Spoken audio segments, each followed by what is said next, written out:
nails it. To the score, his third win in 4 races. Road America to Dylan Parker. There's a photo of J.W. Miller with his father on the front straightaway at the Brickyard. Now he's actually going to go to victory lane at the Brickyard. J.W. Miller wins.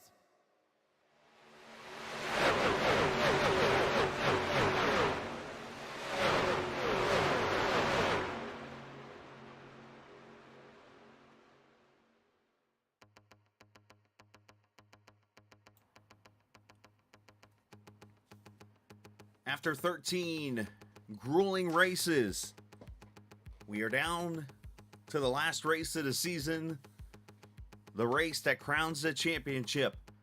And for a 6th straight season, that championship is here at Chicagoland Speedway, virtually on iRacing, as we get you ready for the Black Horizon Championship Race 250 here at Chicagoland, Joliet, Illinois, right outside of Chicago to the south and the west. That is the site for tonight's championship race as we get ready to rock and roll. 168 laps. The longest race of the season is always the last one, 250-ish miles in this Black Horizon Championship race, and a big shout out to them for sponsoring. 66 degrees as the sun sets, 28% humidity under partly cloudy skies with 1 mile an hour wind.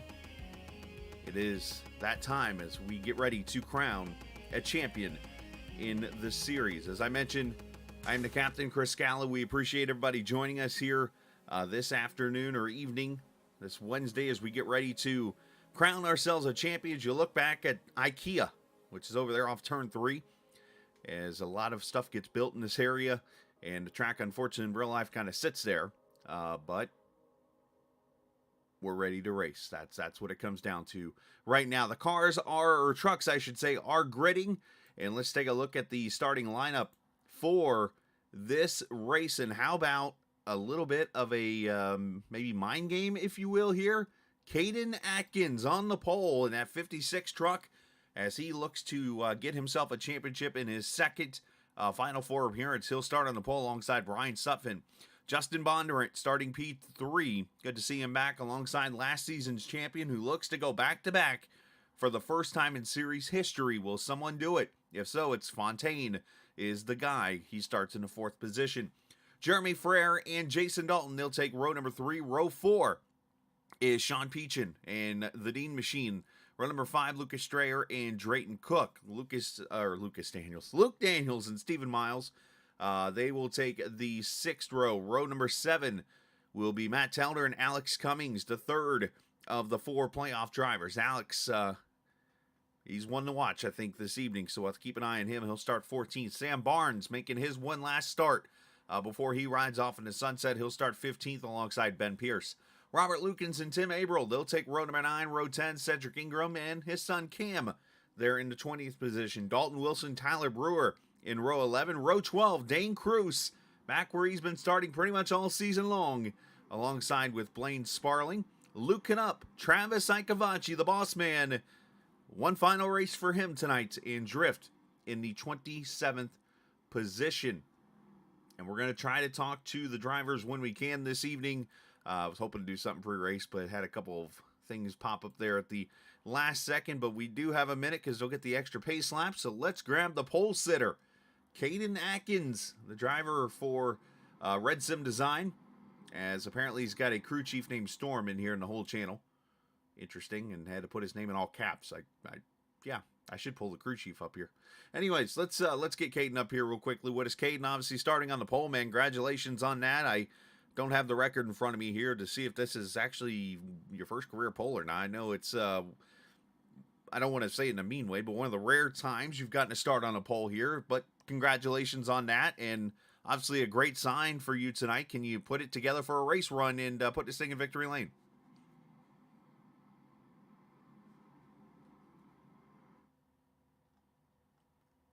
Caden's not talking. Let's see. Caden's not up there with me for some reason. Did I move Caden to the wrong channel?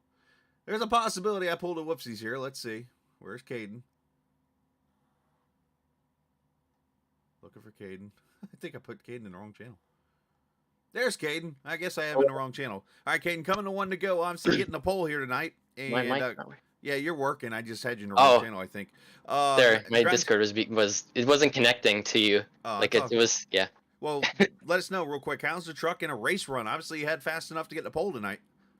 Well, we'll kind of figure out how the race run goes as the race goes. I did do a bit of a longer run during practice, and it does tighten up. So I mean, it'll just be about saving tires, saving fuel today, and getting to the end of this thing. Because I mean, I have been here before in the final four, and if something's happened either at the start of the race or late in the race, that's taken me out. So um, yeah, the mentality is just to go, be there at the end and try and win it. All right, well, you're going to be the first one crossing the start finish line here, so best of luck. Thank you. Caden Atkins starting on the pole here this evening as part of 2 of the Red Sim racing trucks. That'll bring them to the green here. 167 laps and 250 miles, actually 168 laps. Let's not forget the extra lap in there. It is the Black Horizon Brewery Championship race, Season 8 from Chicagoland, green.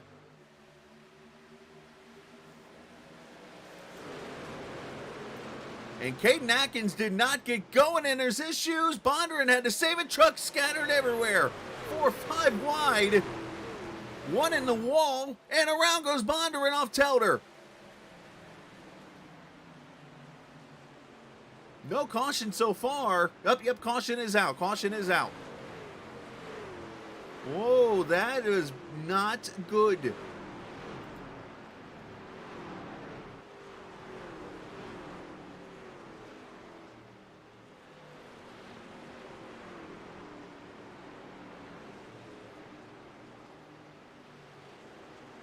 That started, I don't know if Caden just missed a shift or what happened.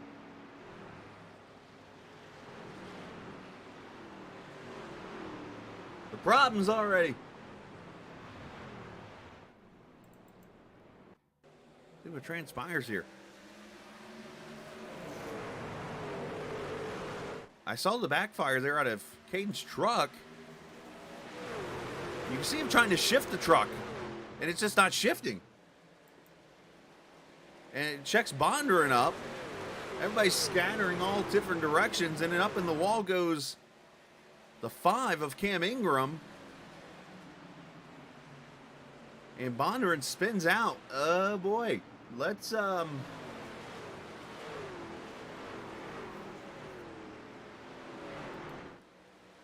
right, let's go on board here for the start. And this is that race where you got to have your P's and Q's in line, unfortunately. All right, so we're going to back it up a little further here.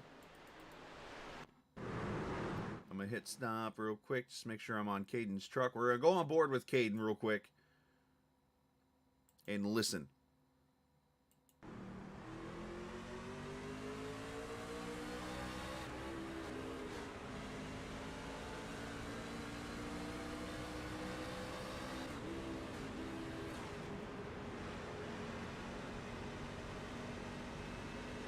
The blip doesn't sound right there, to say the least. He's letting off the throttle to get the blip to happen, and it wasn't shifting into gear. Interesting. It unfortunately checks everybody up. And has the caution out here for the first time. Unfortunately for Telder and for Bondurant, the teammates get together. And Caden's going to come down pit road here. And I'm pretty sure this is for him. He's going to get in there and probably work on his settings real quick. All right, let's grab another driver real quick here while we watch Caden come down pit road. Another driver racing for the championship tonight. Let's get our defending champion here, Fontaine. And let's talk to Sam here. Sam's now P2 after that wild start of the race. Sam, obviously, you being the second of 4 drivers that we've talked to already for this championship, obviously tonight you have a chance to do something no driver's ever done, and that's win 2 straight championships. How's that feeling? Does that make you a little nervous here and that, or is it one of those, you know what, I can only control myself and you're going racing? Yeah, I mean it's more the second one. Just gonna try to control what we can. Maybe the strategy is gonna be different than next season, and a lot of things gonna change this season. So we will see how it's gonna go. Gonna try our best. That's the only thing we can do. Well, obviously, this caution kind of works out for your team as you are 1 through 4 right now after all that happened. So what do you got to do tonight, obviously, to avoid the trouble? I mean, just staying smart, trying to avoid those situations where someone send it too hard or squeeze you a little bit. Maybe like staying off those situations. And if we're lucky enough, being up front, so we don't have to deal with them. There you go, man. Well, you going 1 to green this time by, so best of luck tonight. Thanks, man. Absolutely. That is Sam Fontaine going for his second championship. He would be the second driver in series history to get a second championship, and he'd also be the first to do it in back-to-back seasons. He's already the first driver to make 4 straight Championship 4 events. You look over to the left on the screen, the final 4 all have green numbers. Fontaine, Cummings. If you scroll down, you'll see Cruz in 19th, and then, of course, Caden Atkins. He's already been to the top of the world and now to the bottom of the world, right there in 24th. After the restart issues, the good news, still 163 laps to go. Plenty of time to get this fixed and get himself back out there. And if we do get another yellow tonight, we'll talk to the other 2 drivers and get their opinions here.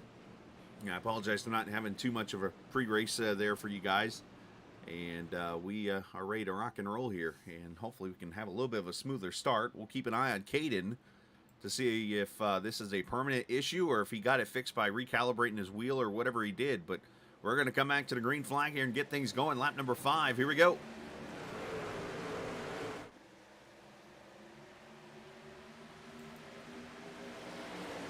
Things look like are okay for the 56.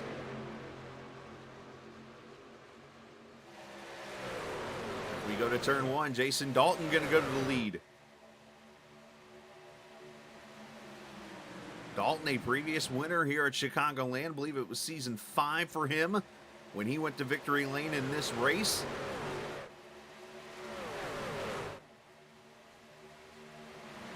Of course, our cameras tonight presented by TrackCams22.com. You can check them out online or on Facebook. And they're also in the iRacing forums at TrackCams22.com. Jeremy Ferrer back here with Drayton Cook in the 8 truck.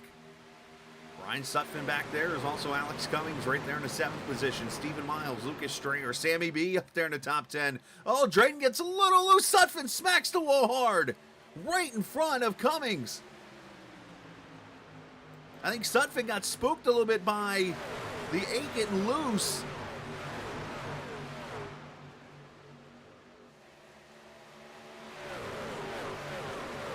He knocked the fire out of that wall.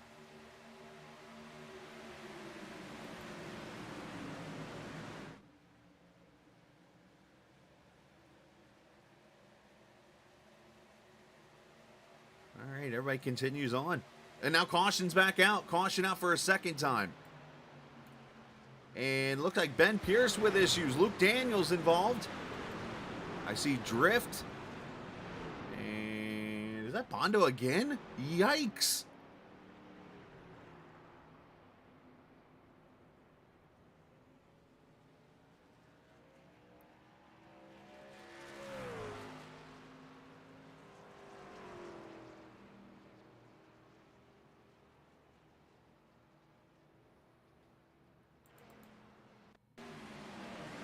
Daniels involved. Not sure if he's going to be returning next season. I know he's got a pretty big... Oh, okay. Tim Averill gets a little tight off the bottom and gets up. And wow, Luke just clobbers him. 2 more of the Lap 1 Legend trucks involved. I was just talking about Luke. He's got a pretty good offer on the table right now from a big-time open wheel league, we'll call it. Starts with an L and has a roar to it, if you know what I mean. And Luke looks like that truck's done.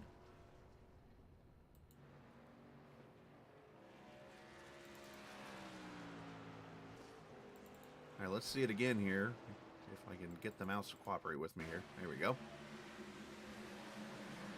They go into the corner here. April's on the bottom line. The truck just kind of slides up a little bit.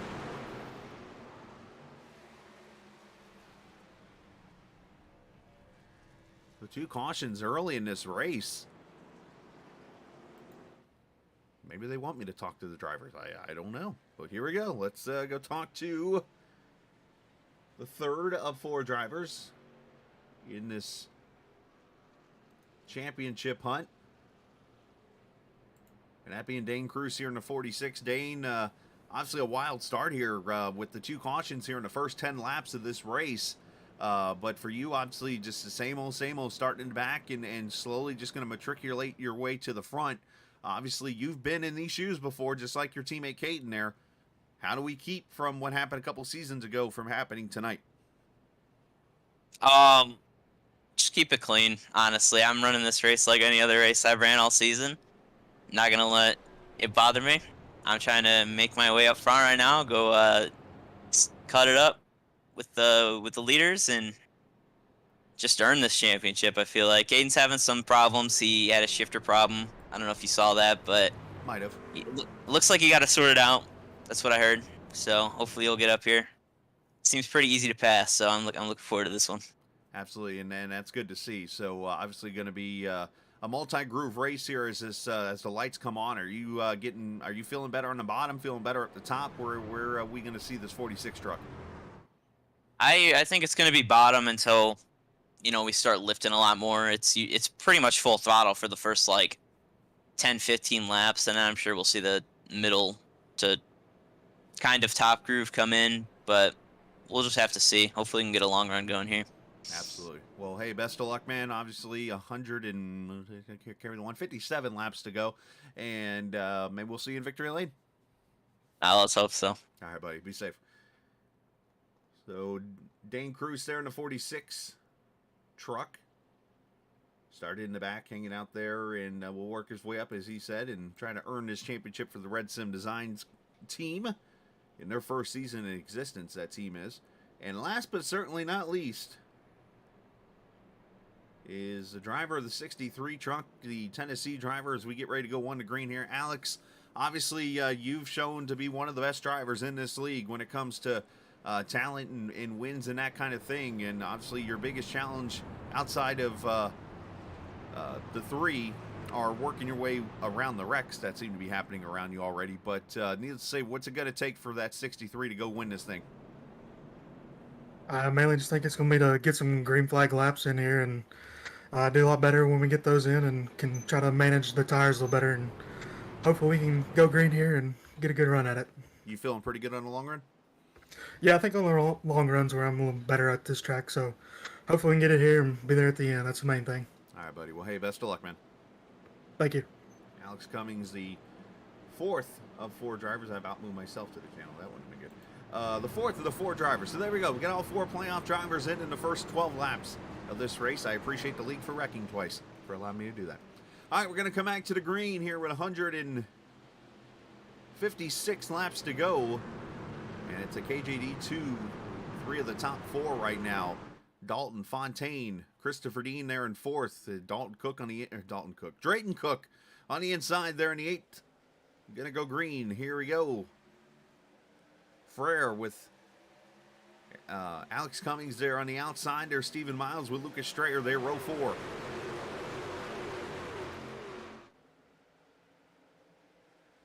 See the sun setting off of turn 2 and already 3 wide down the back straightaway. Up the middle comes Dane Cruz. He said he was going to earn it. Goes split ski on Dalton Wilson and Sam Barnes.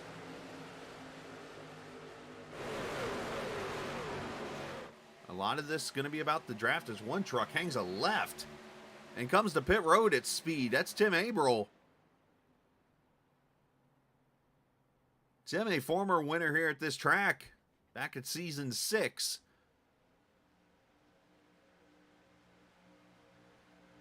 And not sure, he must have a penalty or something, but he probably got a bigger penalty now for speeding on pit road as Fontaine goes to the lead.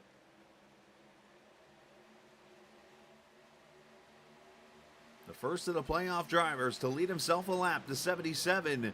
the winner from last season and every season so far, except for one, I believe. If I'm trying to think of the history in my head here, I want to say all but one season, you have had to win this race to get the championship.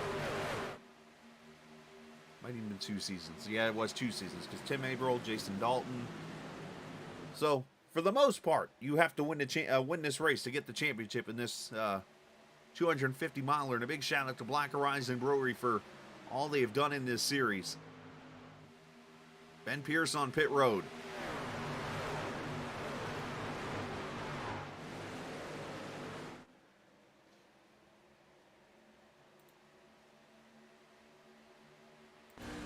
Ride with Dane Cruz here in the 46.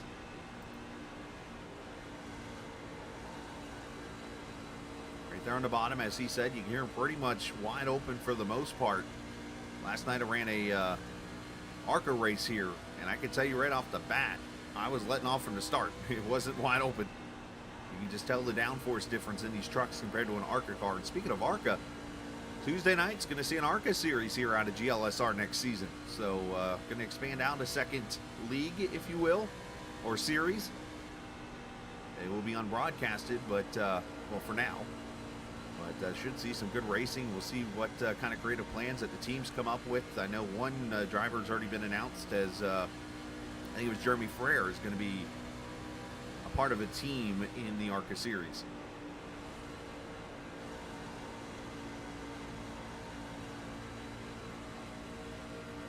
Me bring up our admin slash pit road reporter, whatever we want to call him, jack of all trades. Kevin Davis joins us. Kevin, was there a penalty for Averill? Like, not for speeding in the pits and stuff. We obviously saw that, but was there a penalty for that accident? Yes, he was actually be found at fault for the second caution. And he was given the drive-through penalty, and unfortunately he missed the entry. A little bit. So iRacing, I'm assuming, required him to stop and hang out. Okay, will he have to come back and do the drive-through, or will this count as his penalty? I believe it will count as his penalty. Unfortunately, it just added stop time to it as well. Okay. Just wanted to make sure, just clarifying. I saw him hang that left there at pit road, so obviously, okay, appreciate it. That's good to know. And then, yeah, we'll check back in a little bit because it seems like we've had a little wild start already. Yeah, for a 160 lap race, they've definitely gotten a little, definitely got a little excited for it. Well, I'm gonna get you out of the booth because we seem to have a trend that started with you being in the booth with me, and so far we're okay. So let's get you out now. I appreciate that. Thank you. All right, buddy. Kevin Davis out of the booth, and I think for the first time in 4 races, I've talked to Kevin without a caution.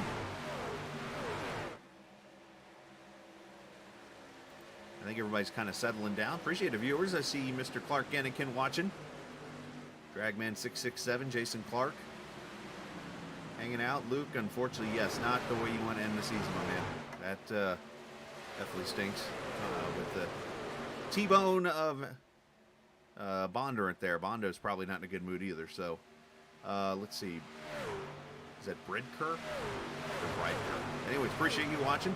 Calling the top 10 by lap 10. I wish I'd have bet you for that because you would have probably lost with the cautions. Dragman667, appreciate you watching. They give you a shout out already. Is it Kuruburu12, who is a big fan of Joliet apparently? And then, of course, talking about Clark and all that good stuff. So, yeah, appreciate everybody watching so far. If you're hanging out, new to the channel, hit that subscribe button. If you're watching on Twitch or on Facebook or on Twitter or on YouTube, as Bondurant leaves pit road right now. As Fontaine leads this race over Christopher Dean by about a 10th or so. Alex Cummings up to the 3rd position. Said he had a good long run truck. We'll have to see. Oh, by the way, Mr. Cummings, hello to you too. Don't think I didn't miss you.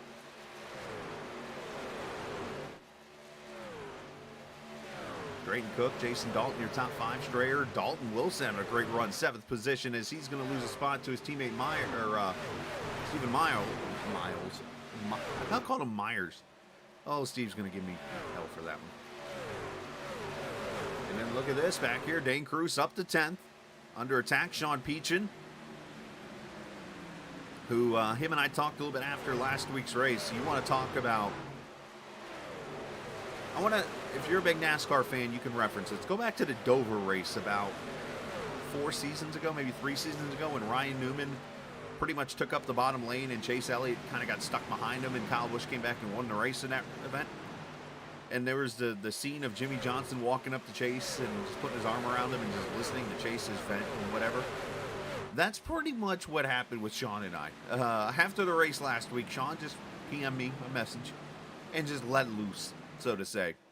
And it was one of those things where I can only sit there and just read what he was saying and not even respond.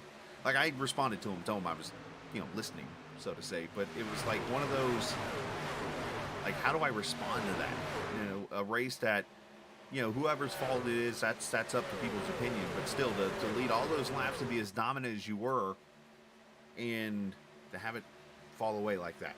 It was just like, I could sit there and say, man, I'm sorry, or whatever, but it was like, there's just times I've learned you just can't say stuff like that. Or not can't say, but just don't. Just let them go, And that was last week for that man. So hopefully Sean will have a better run here this evening. You see the battle, Dane Cruz underneath the 55, and you're going to start to see this track open up under this green flag run here. I noticed last night, again, I'm comparing to the ARCA cars that I ran last night, but the track eventually started to open up a little bit. I think you'll wear less tires down on the bottom, but with the off-throttle time in these trucks, I think the top lane will open up. Now, a couple of factors that are completely different from previous races here. We get the full fuel, 100%. So you're going 50 laps on a tank of fuel, where previously you were going about 27 to 30.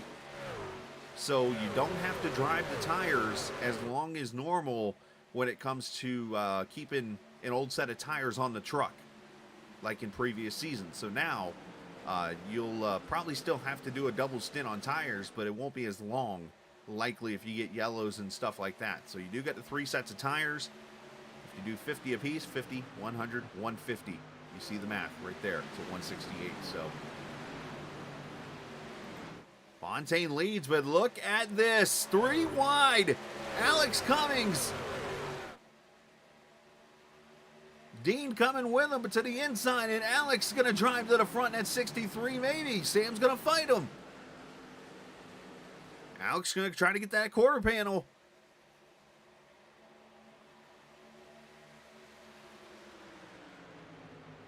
Now, bonus points, yes, they do count when it comes to the point standings, but does not count in the championship race. It is straight up the best finisher in the race. The points only really come into play when it comes to the guys from 5th down. And there it is, Alex Cummings to the front.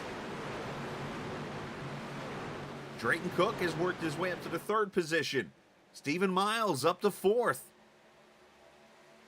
Miles still feeling like he had that win in the bag at Talladega before things happened.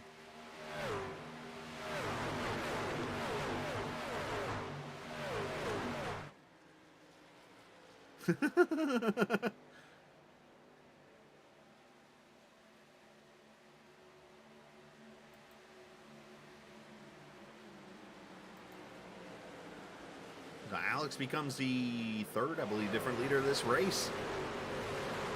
Cream rises to the top as always. I will call it now. At one point in this race, you will see all 4 championship drivers in the top 4. It happens every time. And what was it, season... Oh, no, it wasn't this league. I'm sorry. It was Blown Piston when I covered them on Friday nights. I remember one of the last seasons I broadcasted for them. They had actually all 4 of their playoff Final 4 finish 1 through 4 in the race. It's like, you can't make it up. That's the lap truck of Ben Pierce trying to hang on right now. He is currently 1 lap down, about to be a 2nd once his train gets to him. But Jeremy Fern at 55 truck in the Reese's Mobile.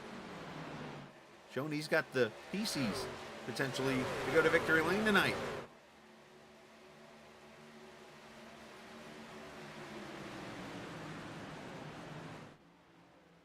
Everybody's starting to migrate up a little bit up the track, and Miles now going to go to those outside of his quasi-teammate, if you will, Drayton Cook in the 8.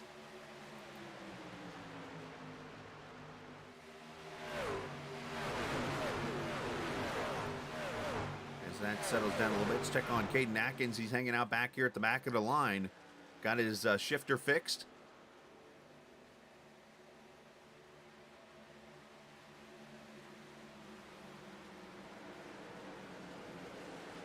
And there he is on the outside, well, middle lane now as he runs right behind Sean Peachin and Dalton Wilson there as Miles continues trying to make moves here in that 7 truck, but unfortunately with the draft, look at Frere go to his outside now, so Miles might lose some momentum here.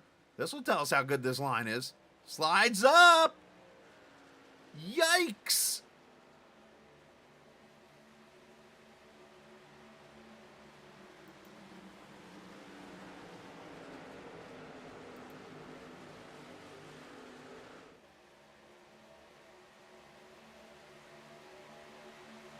So just to kind of update a little bit, those who have pitted so far already, Dane Cruz looking up. They were on pit road lap 2, so they got a couple of extra laps of fuel potentially. And then these lap 9 guys, Sean Peach and Caden Atkins, Telder, who pitted at lap 2, Robert Lukens, Cedric Ingram, and then you got Blaine Sparling, Drift, and Sutphin all pitted at lap 10 or 11. Those could be some interesting guys, hypothetically. If this race were to go green all the way, the rest of the way to the finish, that could be a scenario where those guys, because of fuel, will be able to take tires the whole way and be able to get to the finish on tires. That could be an interesting strategy call. Because basically when you look at 50 laps on a tank, you know, that gets you to 150, so eliminate 18 laps unless you're able to go, say, 52 laps. Then you go 52, then you go 104, then you go to, was it 156? I mean, there's certain numbers you could probably do and get all of the laps on the tires. Yeah, Sutphin crushed the wall, unfortunately. You would think, Luke, you would think, but you never know. I mean, if people go out there and take too many sets of tires, you might have to think about it a little bit. But I would expect everybody to be on tires the whole entire time. I do agree. And yes, Jeremy Frere doing a great job. Was it you guys, as Icavaci's had some issues, he's brought his truck to pit road. Sad ending, unfortunately, for Travis. And can I go ahead and just say thank you to him and to Sam? It was, I don't remember the exact dates. I could probably go find them. But I want to say spring of 2020, when this random guy, Travis Icavaci, reached out to me and said, "Hey man, what do you think about doing a truck league broadcast or whatever?" As Frere drops to the bottom. He's going to take the spot. He almost clipped Fontaine doing it. Crossover from Drayton. Slide job, if you will.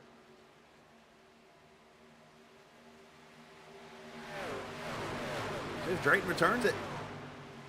No. Frere sends it into the outside lane here. He's going to probably complete the position. But I was just talking about Travis. So, yeah, I've reached out to me spring of 2020. And said, "Hey, man, how would you like to broadcast this truck league?" And I remember we went back and forth for like 2 weeks trying to get a day right. Because he was trying to work with me to figure out a day I could do it. And, of course, at the time I was covering TI, I believe, the IndyCar series that they had at that time. And, we finally worked it out, but Travis reached out to me, and ever since then, here we are, 8 seasons in. And just a big shout out to Travis as he walks away, enjoys married life, and who knows what else into the future. Best of luck to he and his wife, Natalie. And best of luck to all those guys. And best of luck to Sam and his wife and stuff in their future. As they get to focus on real life adventures while we sit here and play a video game.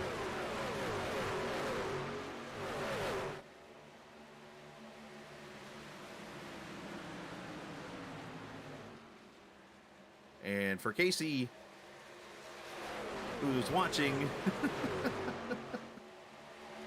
Casey Carrington, the All-American ARCA Series owner, I think the date you're speaking of, Casey, might be a little different than the date Travis was talking about. Travis is, I think, looking for a date to broadcast a race where you might be. Never mind.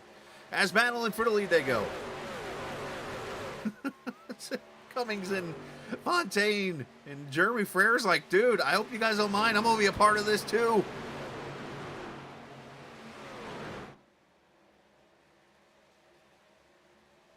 Wait, Clark's coming. Wait a minute here. Is there breaking news from Captain Fronto?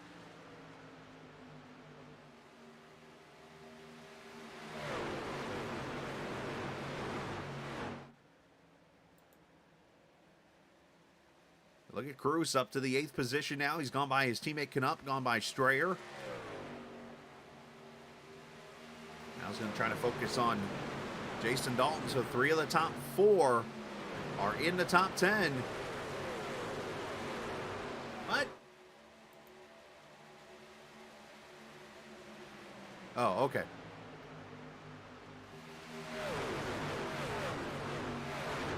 I was going to say, you guys can't hear me, but Natalie scared me there for a second. I can't hear the stream. Somebody typed to Natalie that Chris says the best of luck to her and Travis. Sean Peach and Dalton Wilson back here, and there's Caden up to the 13th position.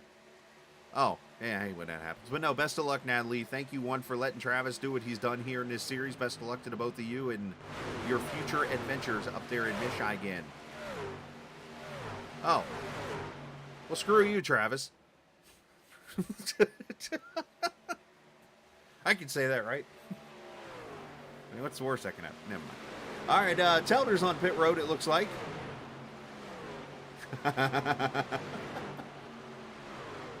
Not sure if this was pit strategy or not from Telder, but on pit road, lap 45 in his Bob Uecker Harry Doyle paint scheme. If you've watched Major League, you know who Harry Doyle is.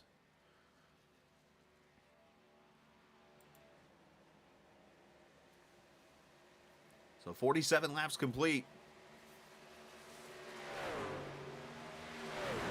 Go look at team rosters in the Discord. Okay. Let's do that. I think Captain Fronto has hit me on some breaking news potentially here. Season 9 team roster. I see some names I've never seen before.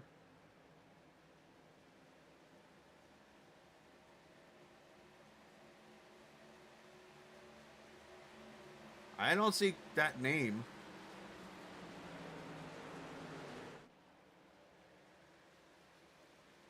Oh, wait a minute. I do see it.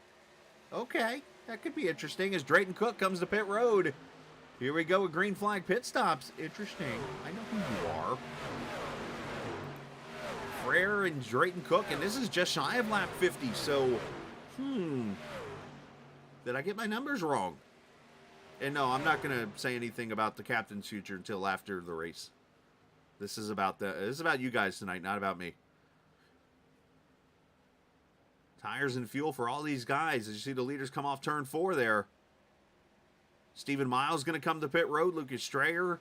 This is not an easy pit road to get to, by the way. 4 tires and fuel for all these guys. Cam Ingram. Robert Lukens on pit road.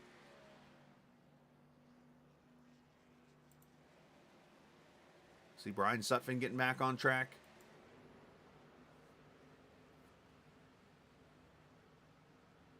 Us idiots. Hey, it takes an idiot to broadcast idiots, okay? So, I mean, do I really have to sit here and tell us what we're really doing right now? Is this explain enough?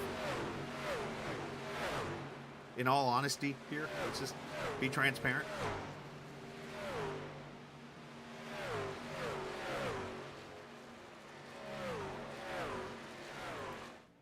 Sammy B on pit road. Trying to get himself a, who knows, maybe a win. You know what? There is one thing I have not done in a GLSR broadcast. I haven't raced either, but that's not happening.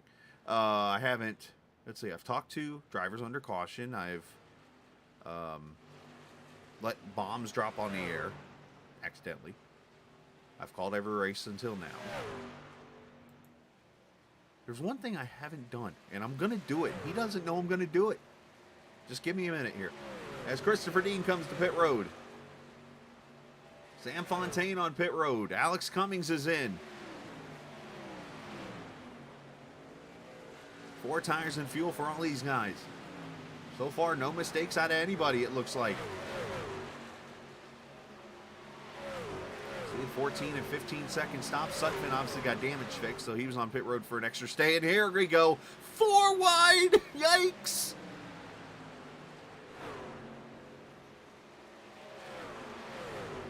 Fontaine might have poutined his pants.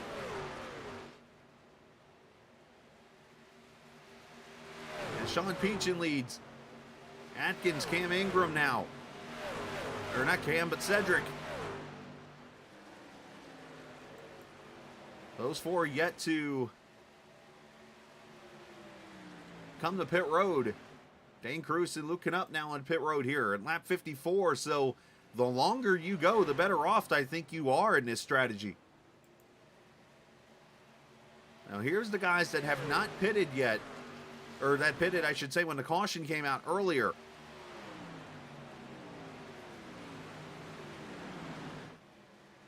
Who's got the Casey Mears throwback?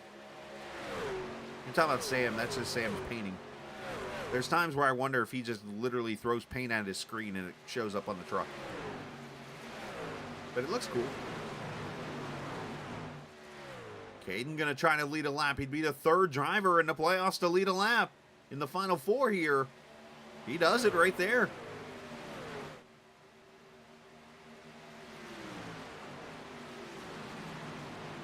It's hard. Oh. Maybe. Possibly. Could be. As there goes Drayton Cook, going to fly by those guys with fresh tires.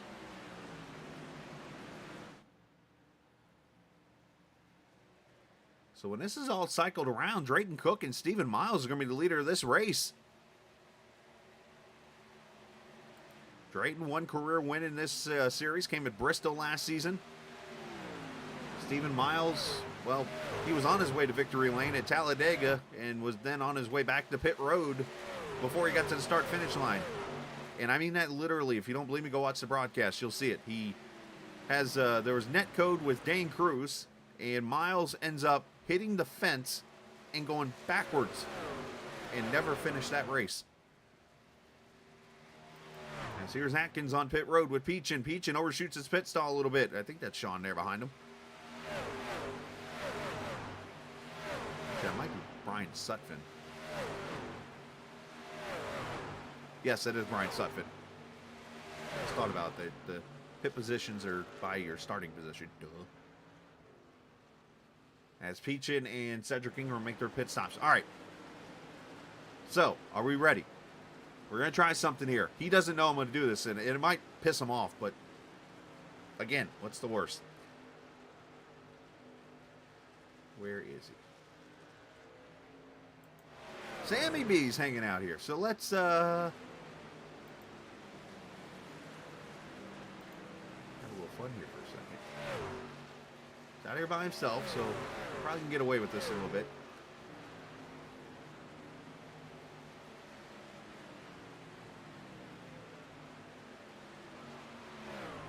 Be nice if I knew what channel he was in. Let's bring him up here. Hey, Sam!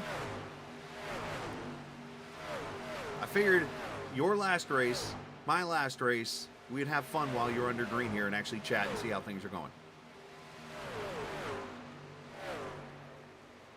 I'm trying. It's not working. Sam's focused. Hey! There he is! Hello! Hi, So, bud. I figured I would chat with you. I'm like, I haven't done a green flag in-race report with anybody ever in this series. Well, better. No time better than the present. Right? So how's the truck, man? You're running pretty well. Yeah, it's all right. It's driving a little differently than I remember. I feel like we're having a lot more single file action. It feels almost like a mini Michigan out here. The outside line is really your only good chance to pass them when the inside you're just losing a lot of momentum. Overall, though, it's been a few weeks since I've actually been behind the wheel of a truck, but feeling all right. Undercut's super powerful. Gonna have to factor that in next time around. Sean was well ahead of me, and I'm actually now ahead of him. So race is definitely developing, and as this track is cooling down, I'm intrigued to see how the speeds pick up and the tire wear works. So I was going to say tire wear. How's that affecting you? Because I know some of these tracks I've learned recently in other leagues, like you almost got to put it right down on the white line to save your tires. Yeah, it's definitely a balance. I feel like the outside is where all the speed's at as the tires wear out, but the inside is inviting you to go down there to actually try and take the pass. So I'm not sure what's the best way forward yet. Still not sure about a double stint or not to try and save a set for the end. That's a good point. It is 100% fuel, but I think it's, if you're really abusing them, the truck's getting really tight.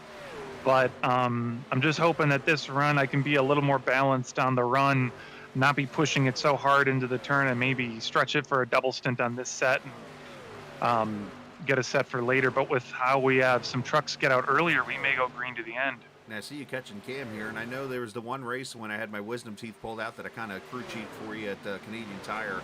So I don't think I'd be biased if I did this, as Miles takes the lead, by the way. Oh, all right. Back to corners, up and roll the throttle. Oh yeah. There you go. Yeah. It's definitely hard to not want to attack, but I think pretty soon I'm gonna have to start switching over to being nice to the tires. I knew there was maybe a few positions to be gained by some guys who stayed out long with the undercuts. Right. I was pushing hard early, but we're definitely gonna start reeling her back and start focusing on saving this tire for a double stint. There you go, buddy. All right, well, we'll let you go, man. About to hit 100 miles. Appreciate your time, and who knows, maybe we'll check back in a little bit if we're still green. All right, you'll know where to find me. Absolutely. That would be in the Down Under Racing channel, down there with Sean and with Travis. I appreciate Sam joining us here. Let's go back real quickly. We do have a new leader, as Stephen Miles has worked his way to the front past Drayton Cook. As we roll that beautiful bean footage of the 7 passing the 8. And you know the bad joke. You know why the 7's afraid of the 8, right? Because 7, 8, 9. Never mind. All right. As Miles goes to the front. And I've not even had a beer yet. And there's my bad joke.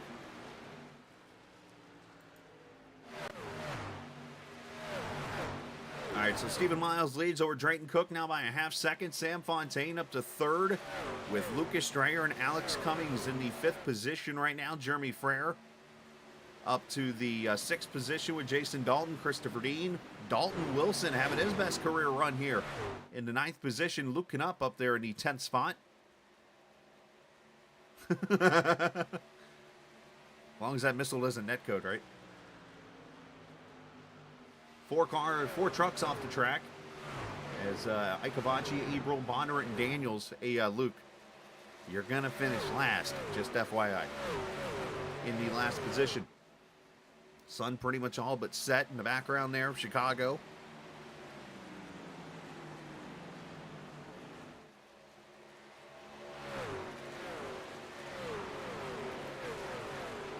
There's Knupp top side, as his teammate right there behind him, and Dalton Wilson's been in the outside wall, it looks like there. A purple people eater, a little bit of damage there on the right side.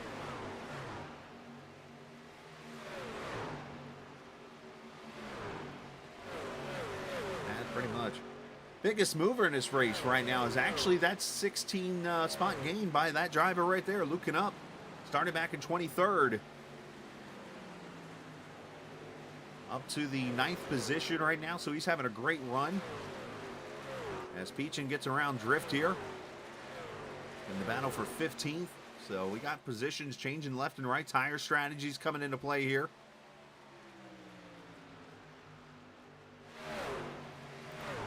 I want to make sure I do cover the bills and stuff. Big shout outs to the sponsors. Of course, Black Horizon Brewery, the sponsor of tonight's race, as always, the sponsor of the final race of the season. It is the championship race here from the virtual Chicagoland Speedway. You can check out Black Horizon Brewery. They are right here in the Chicagoland area. Make sure if you ever get up there to the area, which I will do sometime in the future, I will be stopping by over at Black Horizon Brewery myself and enjoying a brew. Maybe one of the races that next couple seasons or so, maybe I'll watch it from the brewery while we're, while they race. Who knows? Just saying. But, of course, big shout out to Black Horizon, been a part of the series now for, I believe it's 6 seasons. Correct me, Travis, if I'm wrong there. Butt Kicker, of course, the fantasy prize. If you've been playing fantasy racing with the Black Horizon Truck Series season, you can pick one of their drivers here in the race and put a fantasy team together. It's a pretty cool deal. It's one of the rare leagues that does this, if not the only. You can do that and win a Butt Kicker prize. So appreciate those guys. And of course, Edwards Setup Shop for all the hard work they've done putting setups for these trucks whenever a fixed setup or whatever isn't available. Well, look what we got here. Remember the 2 from Indianapolis? And Peachin goes by Bob Euchre for position. Not necessarily. Basically, what it comes down to is you get your name into a drawing by being the top person in fantasy each week. It's actually how I became the first, and this is something nobody will ever be able to take from me. I am the first ever Butt Kicker winner in fantasy. This guy. Yes, I'm going humble brag for a second. 2 seasons ago. You see Peachin with the newer tires here. He's got the fresher set of tires from everybody who's pitted. And that's allowed him to go through these positions. Let's kind of go through the field here and show you where everybody's at right now. At lap number 73, just past the 100-mile mark of this Black Horizon 250. Stephen Miles leads this race. Pitted right at lap number 49, so obviously a 3-stopper there for that 7 truck for Asheville Rooftops. He leads this race, and he pitted at lap 49. The lap before him, Drayton Cook came to pit road, and Drayton runs in the 2nd position as Fontaine, as Alex Cummings right there behind him. Again, lap 48 for Drayton Cook. Sam Fontaine, the leader right now of those who have that are in the championship race. Losing my train of thought there for a second. He runs into 3rd position, pitted at lap 51. Same lap as Alex Cummings, who runs right there in the 4th position. Right now, we have our favorites, it looks like, in the championship race. And I was going to say this earlier. I saw somebody post a NASCAR thing on Twitter about tiers. And that's something that's kind of become a big thing now, is when you look at tiers of like sports or movies or whatever. I think if you were to have a top tier for GLSR right now, 2 of the 3 are right there. Sam Fontaine, Alex Cummings, I think Ricky Springer would be your 3rd of the top tier drivers right now in this series, arguably. And if somebody disagrees with me, I'd love to hear your opinion on that. I think those 3 alone are the top tier. And in the 2nd tier, you've got a whole bunch of drivers. I think that could easily fit in that spot. But you see them battling right now for what would be the championship. Actually, the 3rd place battle as Cummings gets around Fontaine. So I think one thing to notice here is that Alex Cummings has the better long-run truck than Fontaine right now at the 76 lap mark. I would call that. Again, if you disagree, feel free to say something. Lucas Strayer, 5th position for him. Lucas pitted back at the lap 48, make that 49 mark. In the 5th position right now. And then there's Jason Dalton, the 4 truck. Former winner here at Chicagoland, pitted at lap number 51 for him. And then the Dean Machine, the 48 truck. He pitted at lap 52. One of the later trucks in the run to have a pit stop in this race. And then Jeremy Frere has fallen back to the 8th position. That might have something to do with him pitting at lap 48. Maybe the tires acting up a little bit for him, as they're a little older than some of these guys. So Jeremy's going to need to try to stretch it out or save a little bit. Running 8th right now, Dane Cruz in the 9th position. Lap 53. He was one of the last ones to come to pit road. And you can tell by the lap times right now, Dane running a 31.78 last time by. That's the fastest truck on the track. That guy right there, Dane Cruz, in the 9th position. Luking up, pitted at lap number 53 himself. Now, back here in 11th is Sean Peachin. That's the last guy to pit. Lap 57. You do 57 times 3 real quickly. You come out somewhere around the one. Luke, help me out a little bit here. 57, that's 111. Or no, that's 114. Which gets you 57 to 1. 51, I believe. So I have a shot of that. No, it wouldn't be 151, 161. So he'd be 7 laps shy in a 3-stopper. Cam Ingram, 12th position, pitted at lap number 449, and then Caden Atkins, who's passing him right now, pitted at lap number 56. That's why I asked Luke, not you. Canyon. Why aren't you racing, by the way? Let's jump back up here, 2nd position. Alex Cummings with the crossover move here on Drayton Cook.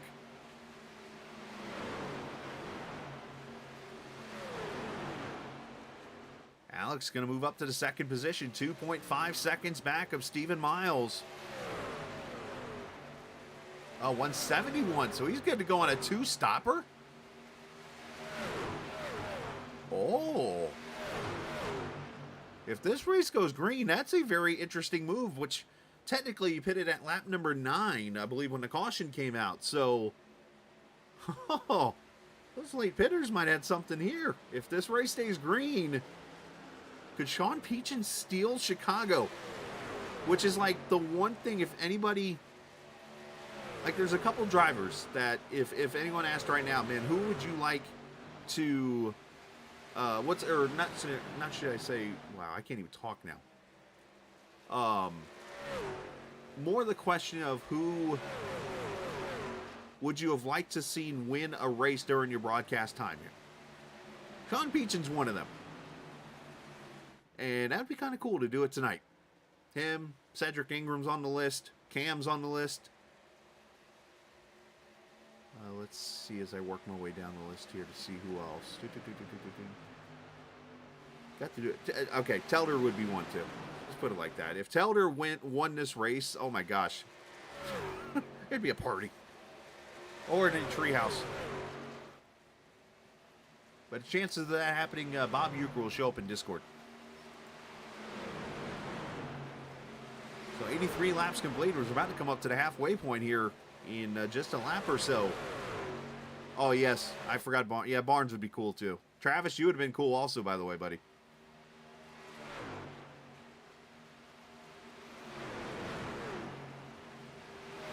Yeah, don't shoot yourself down. You and Sam both put a lot of work into this series, man. All the things you did. That website you put together back at the beginning, which is still going right now. I mean, that was all you. So great job on that. And obviously Sam with all of his promos and all of his banners he would send me and stuff. And all the creative ideas that you guys had, man, that's all on you. Like I said, I sat back and just called the races and then eventually obviously helped with a team. But I'm merely just a guy yapping his gums and sometimes thinking later on, like, what the hell did I just say? So 2nd through 6th right now in a pretty close battle. And then you go back here, 8th, 9th, and 10th.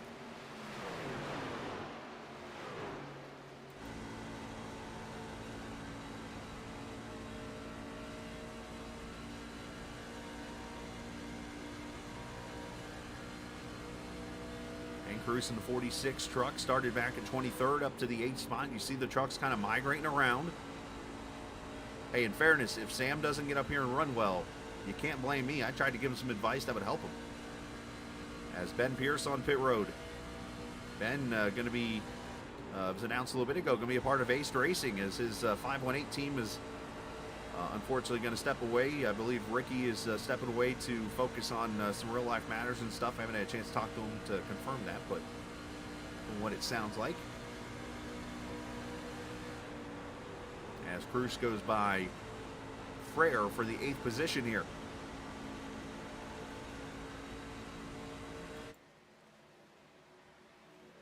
Oh no. I said his name and he shows up in chat. While he runs in the 16th position.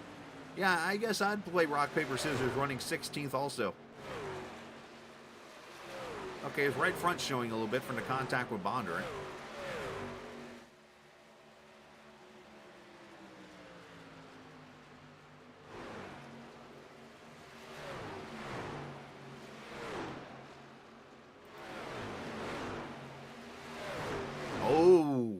Whoa. Oh, bazinga. Shots fired in chat. Shots fired in chat.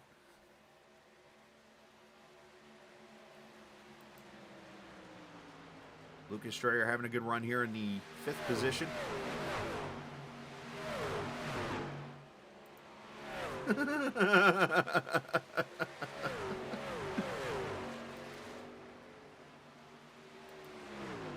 We're having too much fun here. I'm trying to call a race. But I guess it's supposed to be fun at the same time, isn't it? Yeah, no kidding, right? Let me jump to the website here, in case you didn't know, GreatLakesSimRacing.com. Travis, you know the first race was ran July 22nd, 2020, by the way? I looked that up.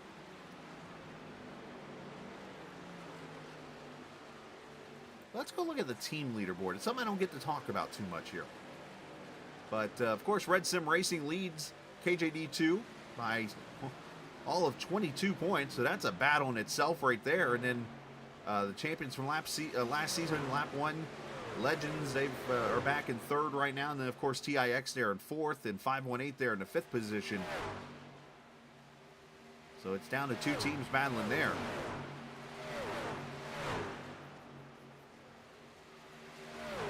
All right, Josh, please don't spell words in chat that you had to look up the spell right.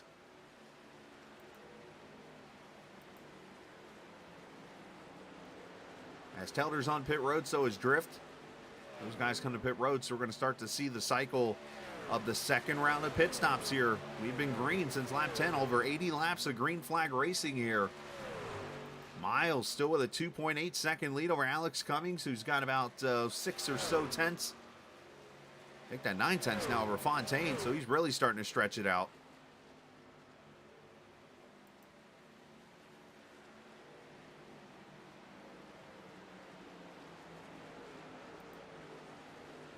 Drayden Cook there in the 4th position. Lucas Strayer, as I mentioned, 5th.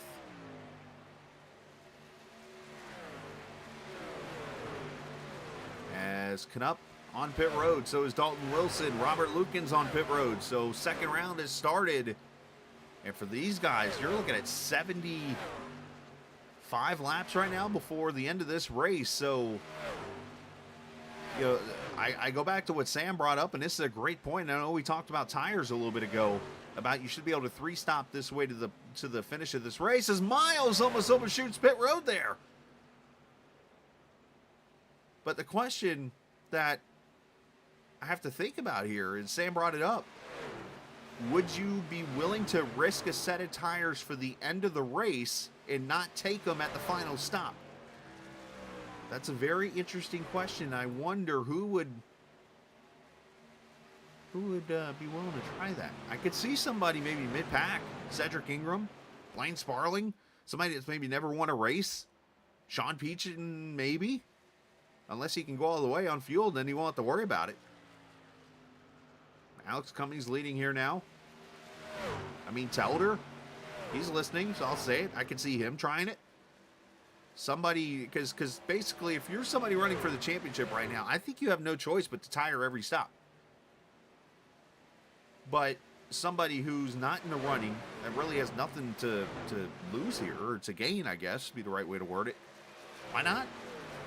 If you follow the leader, you're going to follow the leader. Do something different.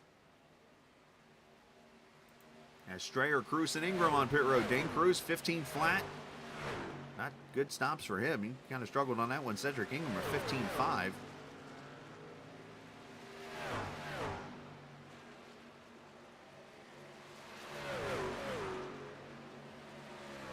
There could be a late caution. You never know. That's why we run this race.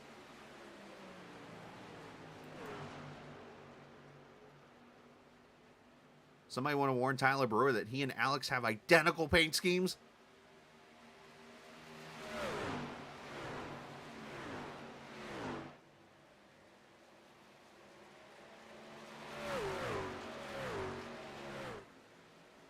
All right, Sam Barnes on pit road here. In the 8th position.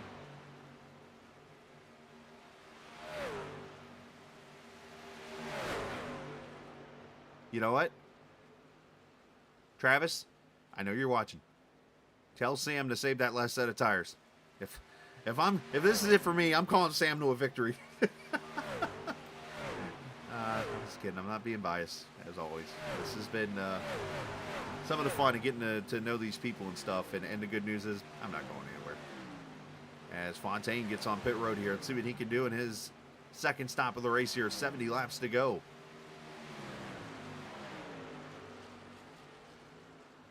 That's not nice to say on that sign.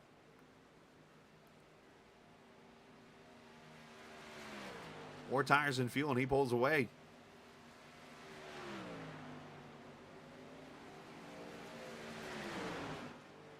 So there's your leader now, Sean Peachin. And Sean pitted at 57, Blaine Sparling at 58, so did Cedric Ingram. So,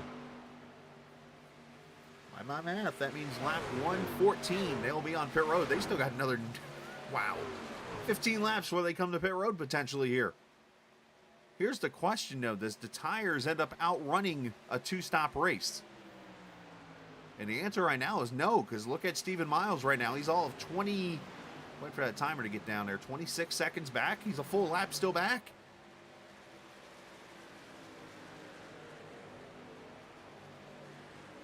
So as long as you don't go a lap down with this strategy, this might be the way to go right now.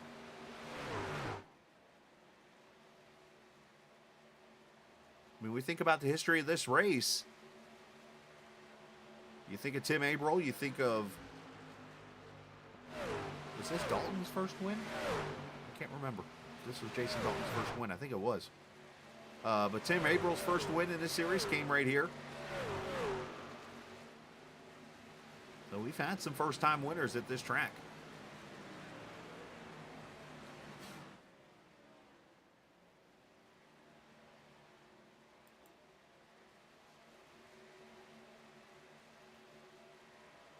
Now, if on that 55 truck, going back to what we talked about a second ago, that's another one that I would look into. Good call, Zach. Thank you. William Martin won this race. I forgot about him. That's 3. So this is what, the 6th year we've been here? In 3 of the 6 races have been first-time winners in this race.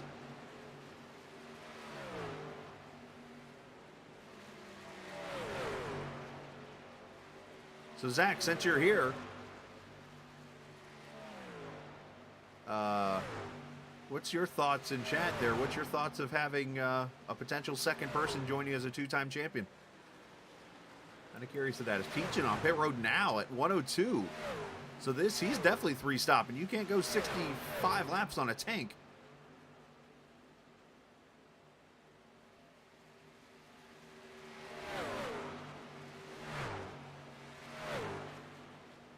See, season 5. That was that was the William Martin win, wasn't it? Travis?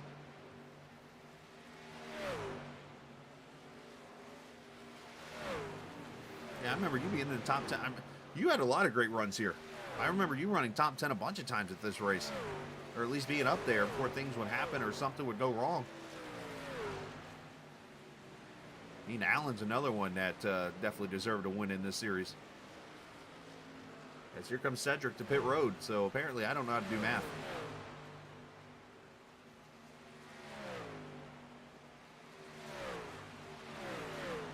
These guys all come in at lap 103 and 104. I mean, 57 and 57. Well, you know what? Do 9. Okay, let's back up a second here.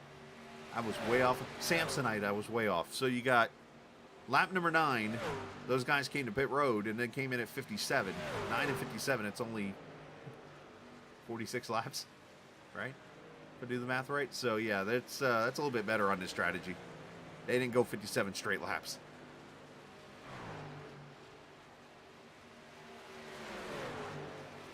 I apologize for my bad math. I'm from Florida. There's my excuse.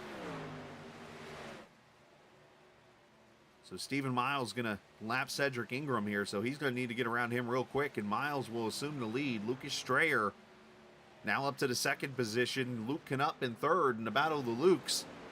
There's one Luke missing. Drayton Cook 4th, Dane Cruz up to 5th. So now, with everything cycling around the way it has, This is your championship leader right now.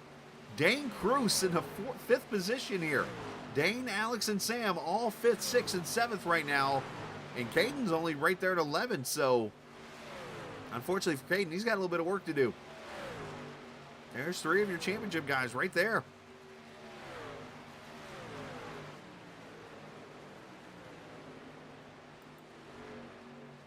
As here comes Drayton Cook, top sign on Luke Knupp for 3rd. And Luke Knupp, a victory would be big for him. He's been around for, what, 2 seasons now? And, yeah, he's had an up and down reign, I guess, so to say, in this series. And I know a lot of people have been either on him or down on him a little bit with some of the racing he's done. But, hey, he's been here and has had chances to win. So can that 29 go to victory lane tonight? Dane cycled in front because he actually pitted at lap 94. So he short pitted and did the undercut, which Sam talked about a little bit. So when he pitted early, he had fresh tires for 3 laps, and you're gaining almost 2 seconds a lap on the drivers. So that's how he was able to jump up there. So as Sam Barnes goes a lap down here. Barnes, put it in 4th gear. What are you doing?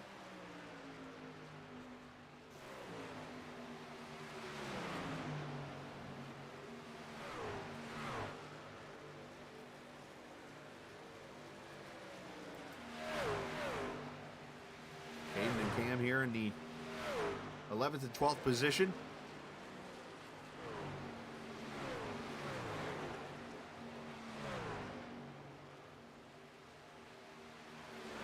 That would be a great debate, Luke. I don't know if I could firmly give that to Luke. Because I could think of...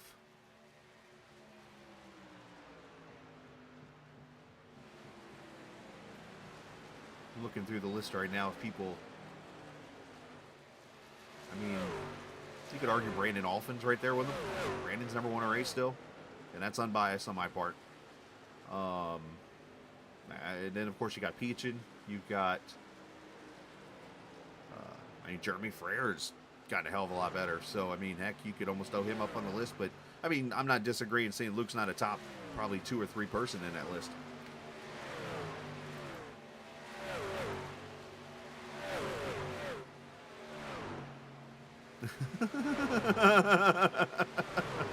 What? An Icavachiism?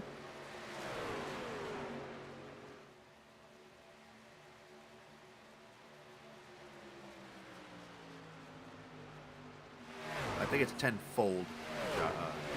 Front. There you go. I was gonna say Luke was about to have a conniption. As Cummings to the outside of Cruz. Cruz racing him hard. Crossover move. Oh, and they almost door each other right there. I think Cruz expected Cummings to go to the bottom, and he didn't.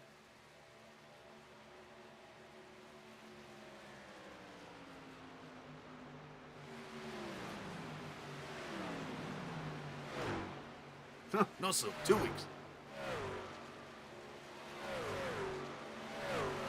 Everybody has to watch the Seinfeld episode to get that reference. All right, so 113 laps in, 55 laps to go in the season. Stephen Miles, Lucas Strayer, Drayton Cook, 1, 2, 3. And then Luke Knupp, Alex Cummings, Dane Cruz, Sam Fontaine, 4 through 7. And we're getting to it here. So what's going to be the winning strategy here? I mean, is this a Stephen Miles race to lose? Is this a race where somebody like Cummings or Cruz or Fontaine do something to jump up to the front there to win this whole thing? Or do we have potentially 2 separate races on our hands here? Because what I'm seeing right now, just if I'm evaluating this race, I'm watching the battle for the win between 4 drivers, potentially, if not Miles running away with the show. And I'm watching a 3-car battle from 5th to 7th for the championship.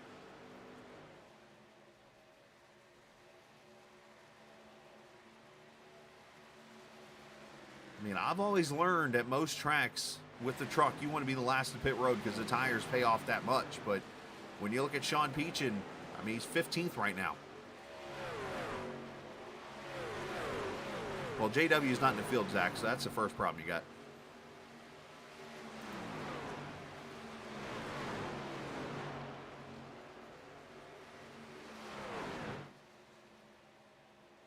Asking up, racing hard with Alex.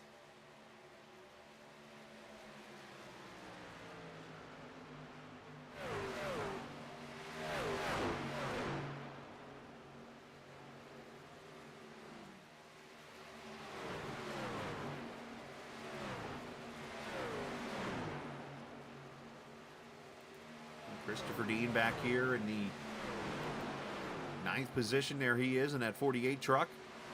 You look already, you can see 1.5 seconds these guys have lost. Time-wise. From their fastest lap to now. Or I shouldn't say their fastest. Well, yeah, their fastest lap of the race. There you see Dalton. You see Drift. Dalton's actually 19th right now. And a lap down in this race. He, Barnes, Cedric Ingram's been lapped. And Dalton Wilson's right on the edge of it right now. There's Dalton. And there's Cedric. They're actually ahead of the leader, I should say. Let me correct myself. And there's Sean Peach in there behind him. So what I'm going to look for as this last stop comes up is who does the no tires. I'm going to have to keep an eye on that to see if anybody goes fuel only, because that means they're going to have to go almost 70 to 80 laps potentially on the same set of tires and hope for a yellow. I don't know what kind of tire wear these guys are seeing, but that could be interesting.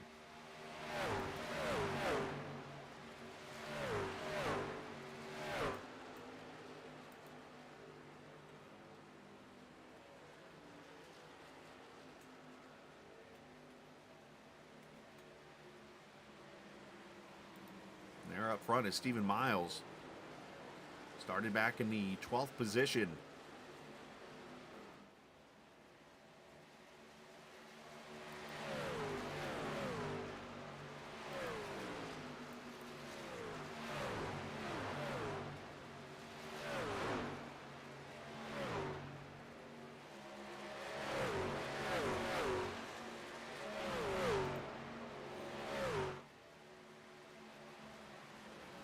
As these guys kind of stretch out the battles back here. Look at this fight now. With Drayton Cook, with Luke Knupp, Sam Fontaine, Dane Cruz. Joey Ladasor joining us.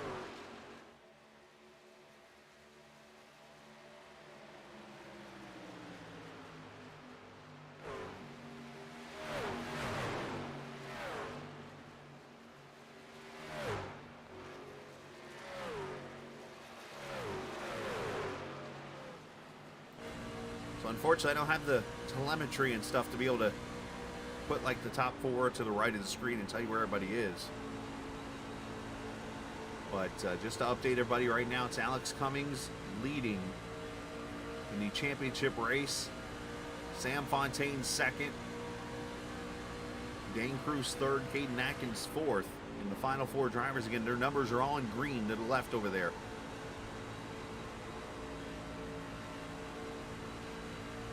Best finish, as Knupp is racing Sam here.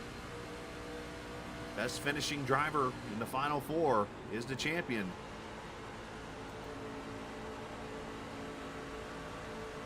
Right down on that door. Which kind of not surprising. 1, Luke and Sam do race each other kind of hard here, but 2, Luke is a teammate to Dane and to Caden.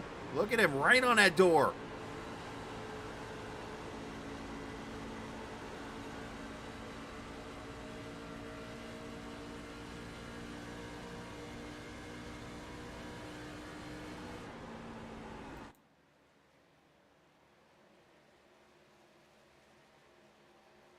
As Dalton Wilson comes to pit road, 44 laps to go, so the window is open, by the way, for everybody to come to pit road for the final stop.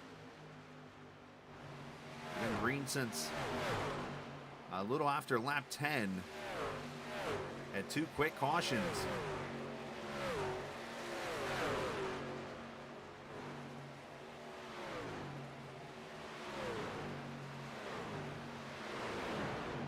And ever since then, we've been green.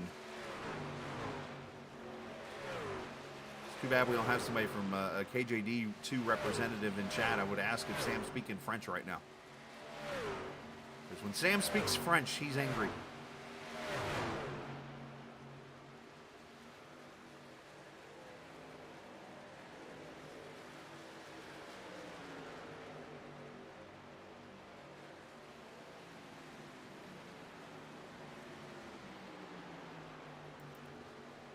Matt Telder on pit road in the 16th position for him.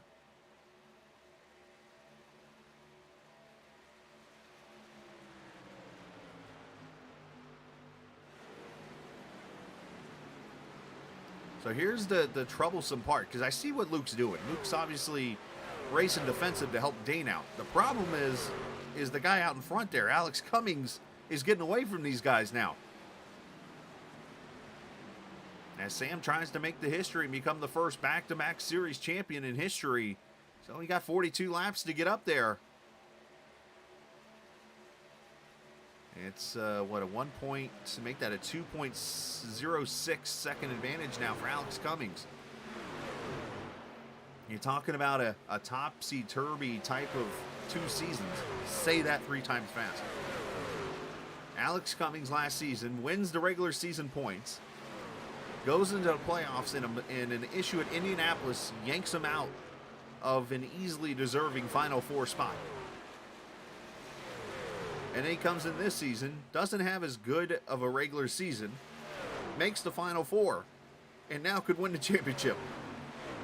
Something backwards here. Which is interesting because when you look at Ricky Springer, it was the same thing for him this year. Won the regular season points, and then final race of the first round, falls out. Has issues. And here comes Telder on the 4 freshies.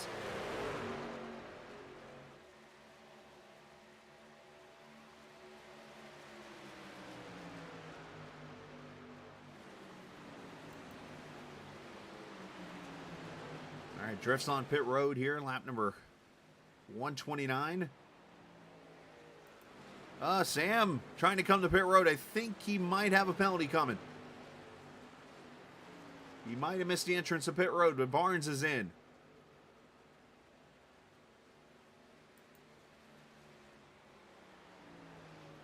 As there's your leader by 3.4 seconds. Stephen Miles over Lucas Strayer.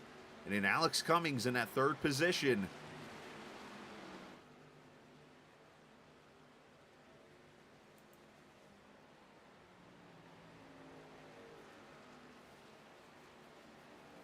Gonna watch Barnes' pit stop. If it goes up,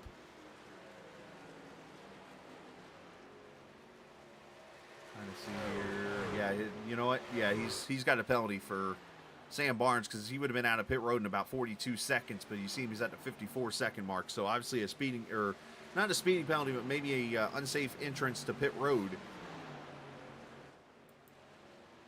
As here's a battle with Cruz and Fontaine with a little help from Canup.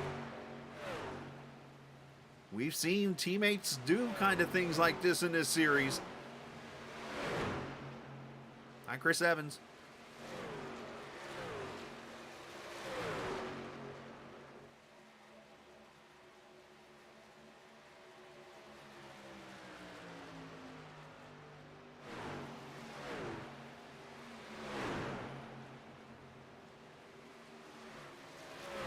What lane do you guys like right now? I'm thinking the middle lane to the top is probably the best way to go right now.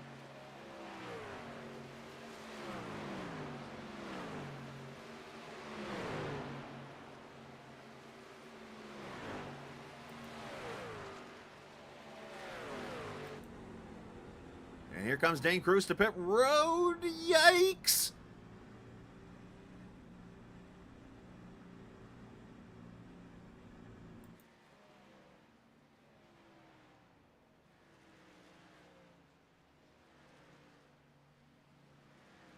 I hope, for Dane's sake, he did not get a speeding penalty there.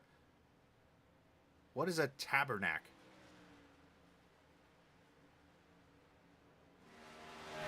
Wow, he cleared himself off pit road. That was a hell of an entrance on his part. Alex Cummings on pit road Cummings not on pit road. Stephen Miles and Lucas Strayer on pit road now. So this should be the final round. Oh, great.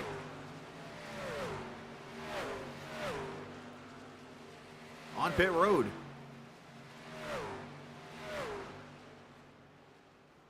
What if I said seal in French? Would that be a cuss word?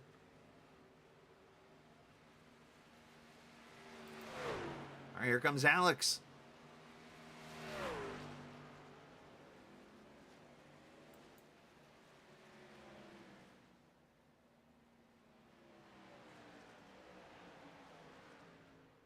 As I look, everybody who is pitted took tires, it looks like here. Jason Dalton, an extended stay on pit road, it looks like, or at least last time he pitted. But everybody so far that has come to pit road here at lap 135 has all taken the last set of tires. Alex Cummings, 14.6, so he took tires.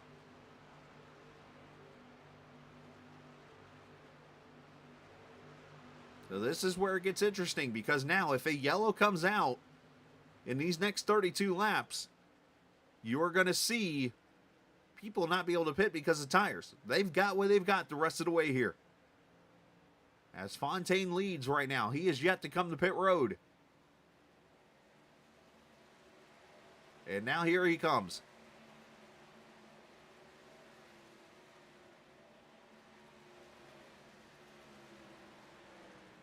Caden Atkins coming right behind him.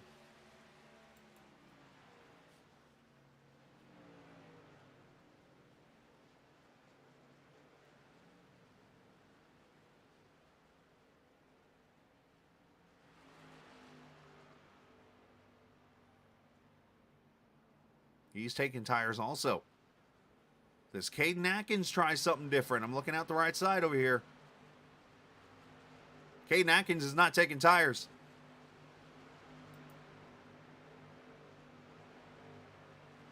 Fuel only for the 56. There is your chance taker right there.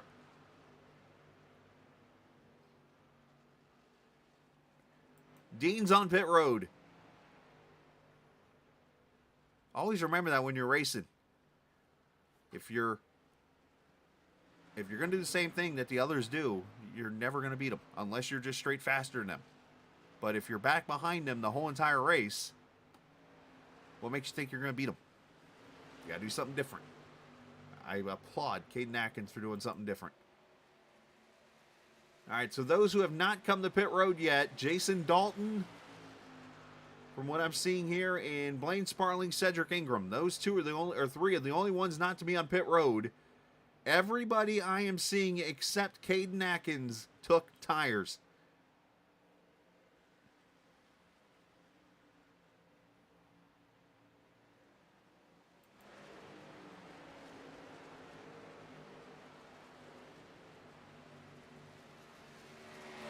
You can't. I don't think you can, but that's the fun part of racing. Caden's been, here's the thing about Caden. Caden has been the fourth place truck the whole entire time out of the four trucks. So what's the best he's going to, or what's the worst he's going to do? He's going to finish fourth in the points. You got nothing to lose here. Try something. That's what he did. I applaud him for it.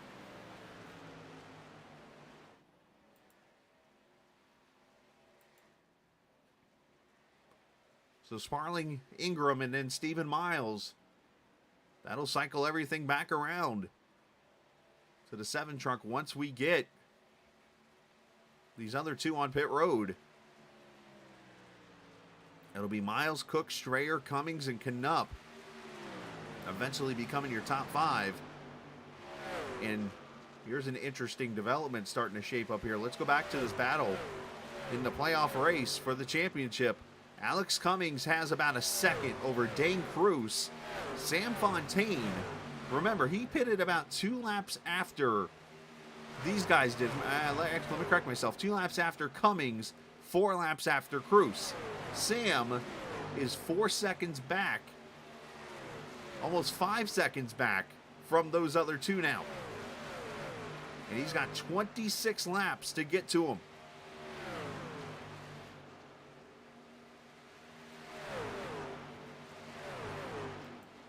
As here comes Sparling to pit road. Blaine, another driver that we talked about, has never won a race. He is a Season 4 champion, but never won. We've had 2 champions who have never won a race in this series. Blaine Sparling, Brandon Alphin, those two. Both have come really close. I go back to Martinsville last season for Blaine. I go back to plenty of races for Brandon.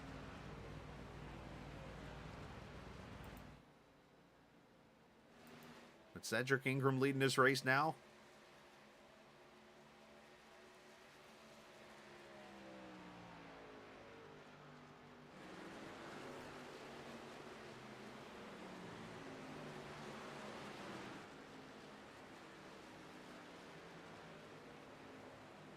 So there's one other factor that could come into play here in just a second, and I'm just noticing this. Here's Caden Atkins. Caden Atkins is 28 seconds ahead of that guy right there, Stephen Miles, who has tires. Caden doesn't. If a caution comes out, right on cue, caution is out.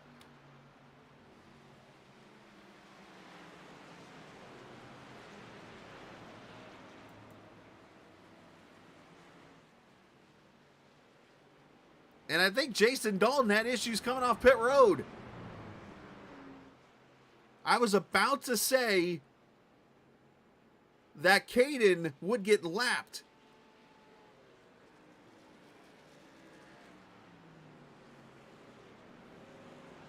Oh, how the things have changed. Whoopsies!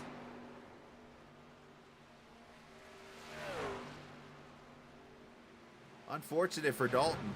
I know if there's anybody, and I mean anybody, who didn't mean to do that, it's that guy. Tough break for Jason. I just gassed it too quickly.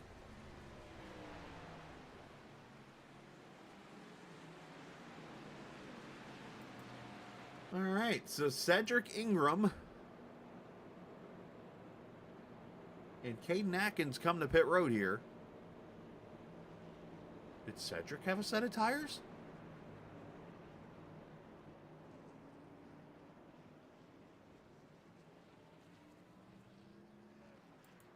Now, here's the one issue we have. I'm just looking at all the situations here. We're at lap 146, so the leaders have all gone pretty much at least 10 laps on tires. Except for Dean, he's went 8. If Cedric Ingram just took tires and Caden Atkins just took tires, yes, they're going to be fast, but they got to still pass everybody.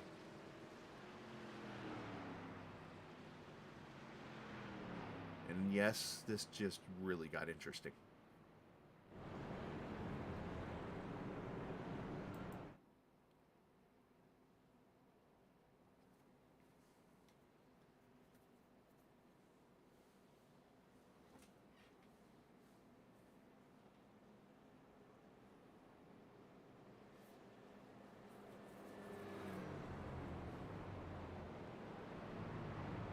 Unfortunately, I didn't have the telemetry, and I don't know if any iRacing product does, to be able to go look at like lap times from a certain amount of laps on a run. So, or else I would tell you how far they fell off. I mean, I could go in iRacing and look, but then I'd have to hit a lot of buttons.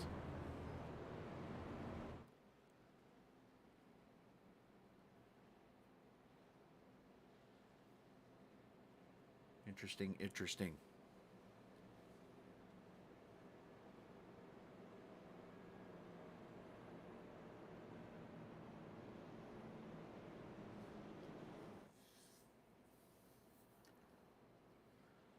So do we all agree we want to be Caden right now?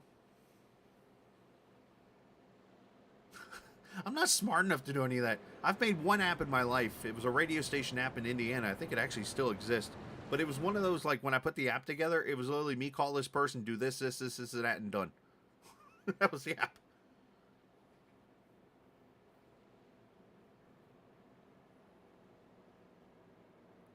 You got the computer technology stuff. I just got the voice, so to say. All right, 1 to go. Miles going to take the outside lane. Probably going to work with his teammate here on the restart. And you got Drayton Cook 3rd, Alex Cummings, Dane Cruz in 5th. Canup is 6th, Fontaine 7th. Jeremy Frere, Drift, and Christopher Dean, your top 10. Caden Atkins will restart 13th, and Cedric Ingram 12th with fresh tires. Now, 20 laps to go here. If you're Caden, do you wait? And I mean, be patient here. Let them spread out a little bit and then pick your pieces. Because with 20 laps, there's still plenty of time here. I don't think you have to go straight Kyle Busch mode and go to the outside and pass 5 trucks on lap 1. You've got plenty of time to make this work. But we'll see. As we come to the green flag. The Black Horizon Championship race. Might have just got flipped like the Tropicana Orange in 2002 going down the back straightaway. Had to get that reference in. As Miles leads him to the green. Trying to get win number 1 of his career. Lucas Strayer trying to get win number 2 of his career. Alex Cummings trying to get his first championship.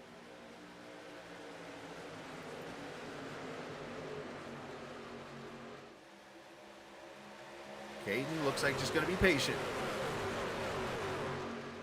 I say that as he pokes out and almost goes 3 wide down the back with Telder. And Cam Ingram in the middle.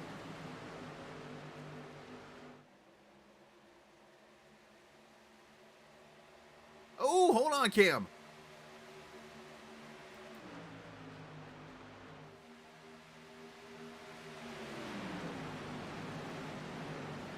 Alex Cummings trying to take second. Dane Cruz right on his caboose.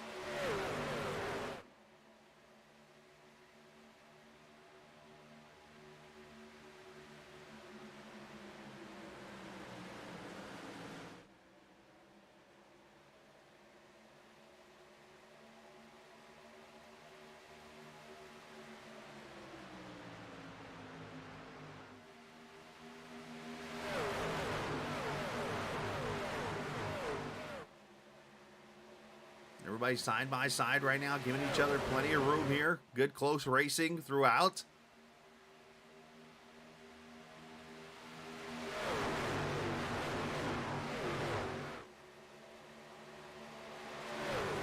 Another, that caution helped out there with Sam Fontaine. Look at him right there, just got by Cruz. For the 4th position here.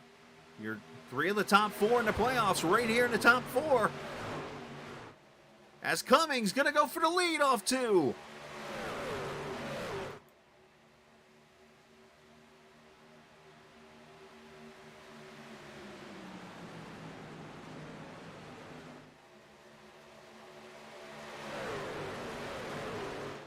Who would have thought that the 100% fuel would come into play potentially at the last race of the season? And play a role in maybe the finish of the season. As Alex clears Miles for the lead. And if you look, the 7th truck in line, that white nose RSD truck, that is Caden Atkins up to 8th now.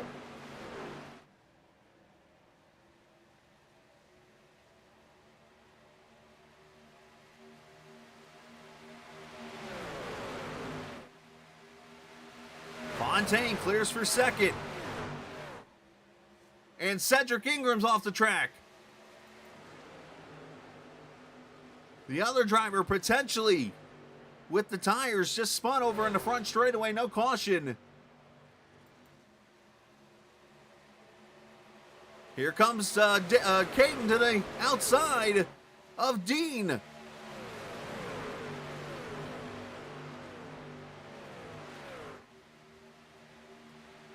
I think for the distance, I would say the less fuel is better.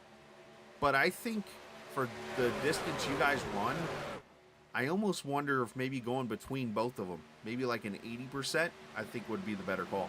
Somewhere in that range, 75 to 80. For 200-mile races or close to it, I think that'd be the perfect number. And look at this, guys. As Caden Atkins goes past Lucas Strayer.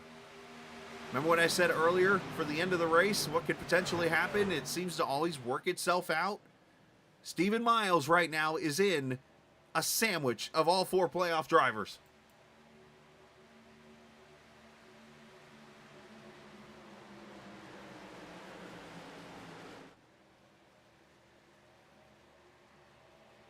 Oh, Caden just smashed the wall.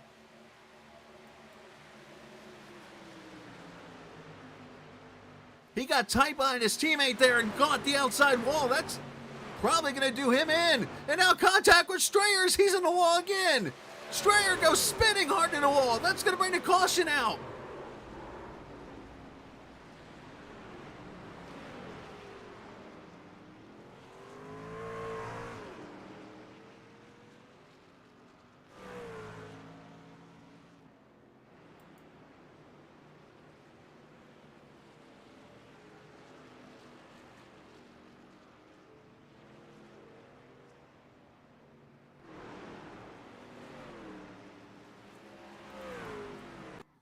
That's why we race, boys.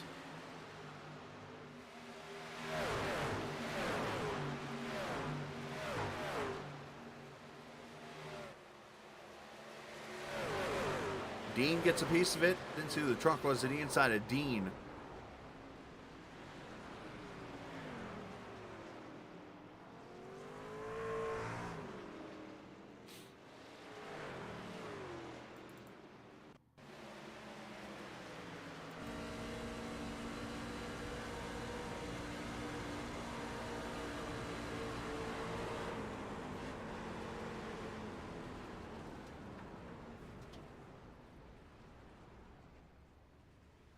The blue truck there. I'm trying to see who that could have been. It might have been Drayton.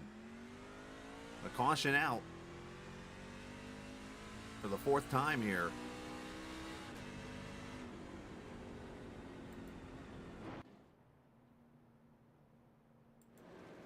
As those trucks come to pit road, and that leaves us now 3 of the top 4 as Telder gets the lucky dog.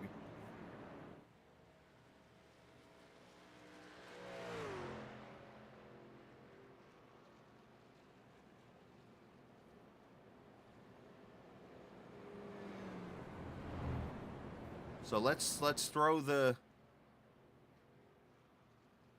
if question in here.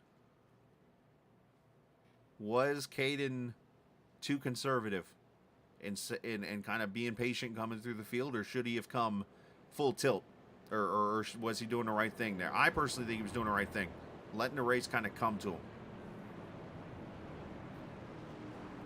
But let's go back and see.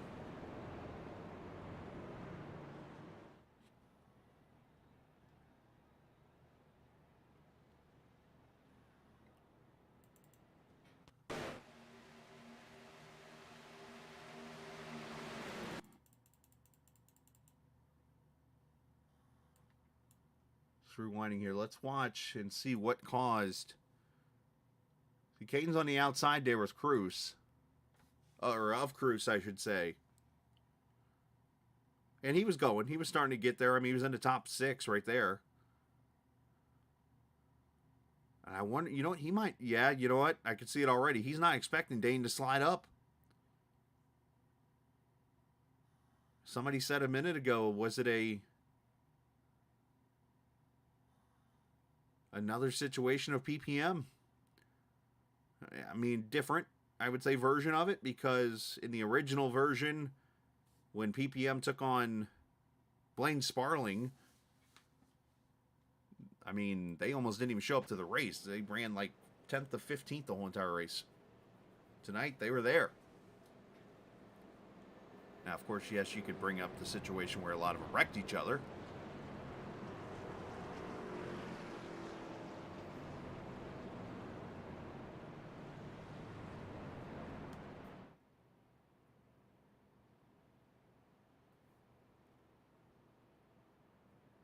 So Caden is on pit road right now. He's still in the lead lap. I mean, he could still win this thing. Believe it or not, if hypothetically the top 3 take themselves out, the door opens up. we've seen it all here. I mean, Zach and JW, season 4, when the incident happened there with less than 5 laps to go.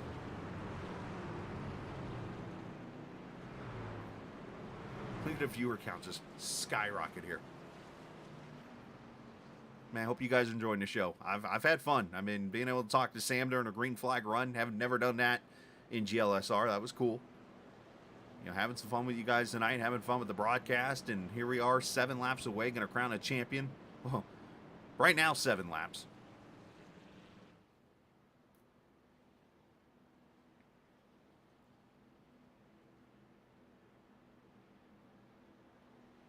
Does any of these drivers not in the Final 4 get up here and race the top 3 in points for the win? Atkins stays on the lead lap. He'll restart 16th with Lucas Strayer. That could be interesting.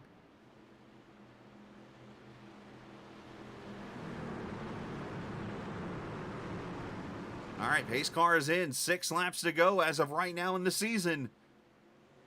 Cummings with the launch.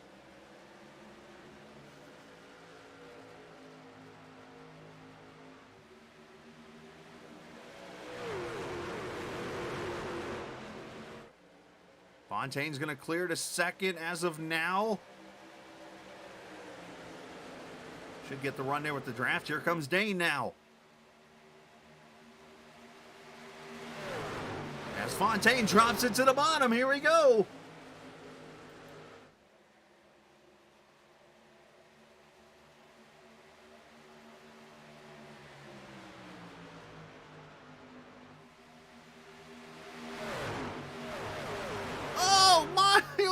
And Sam almost hit each other.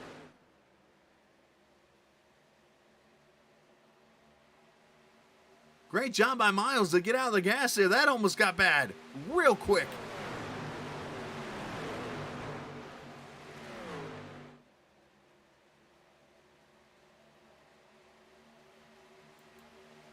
Five laps to go. Make that 4 to go.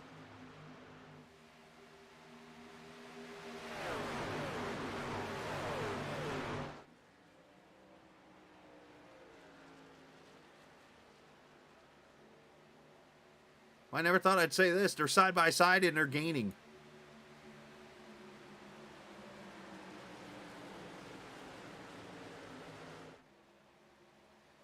Cruz clears Fontaine for second.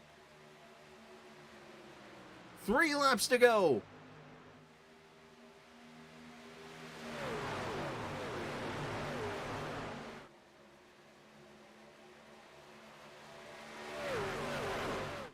Did I miss something back there? Oh boy. Apparently Telder and Peachin got together again. We'll go back and look, remind me.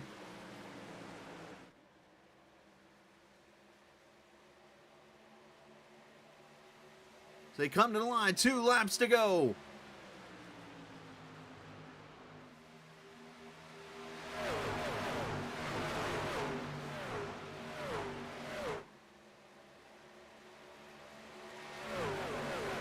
These 3 drivers are running the biggest laps of their life when it comes to GLSR racing.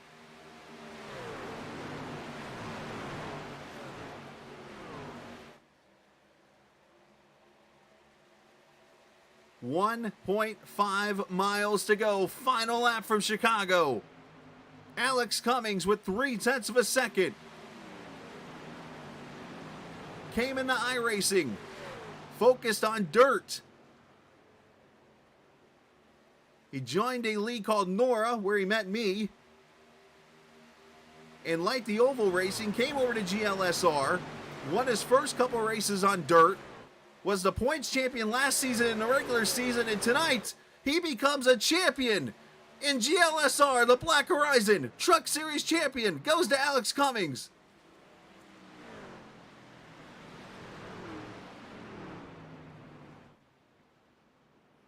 Cruz sends up second by 3/100 over Fontaine.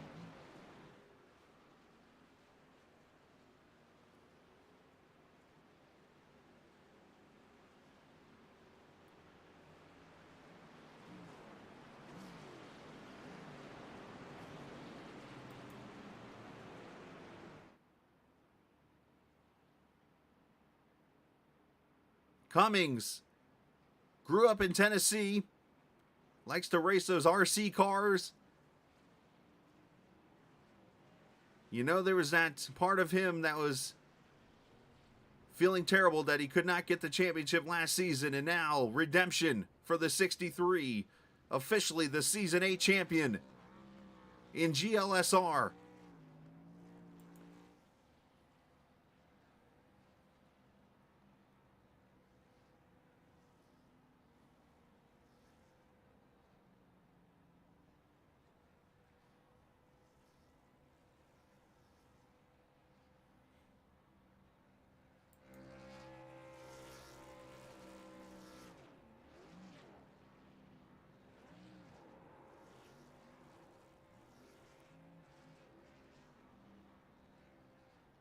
And I believe looking at the numbers, it should give Red Sim Design their first team championship here.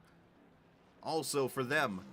As I see, obviously, Dane Cruz and Knupp and those guys have a great run for the team. So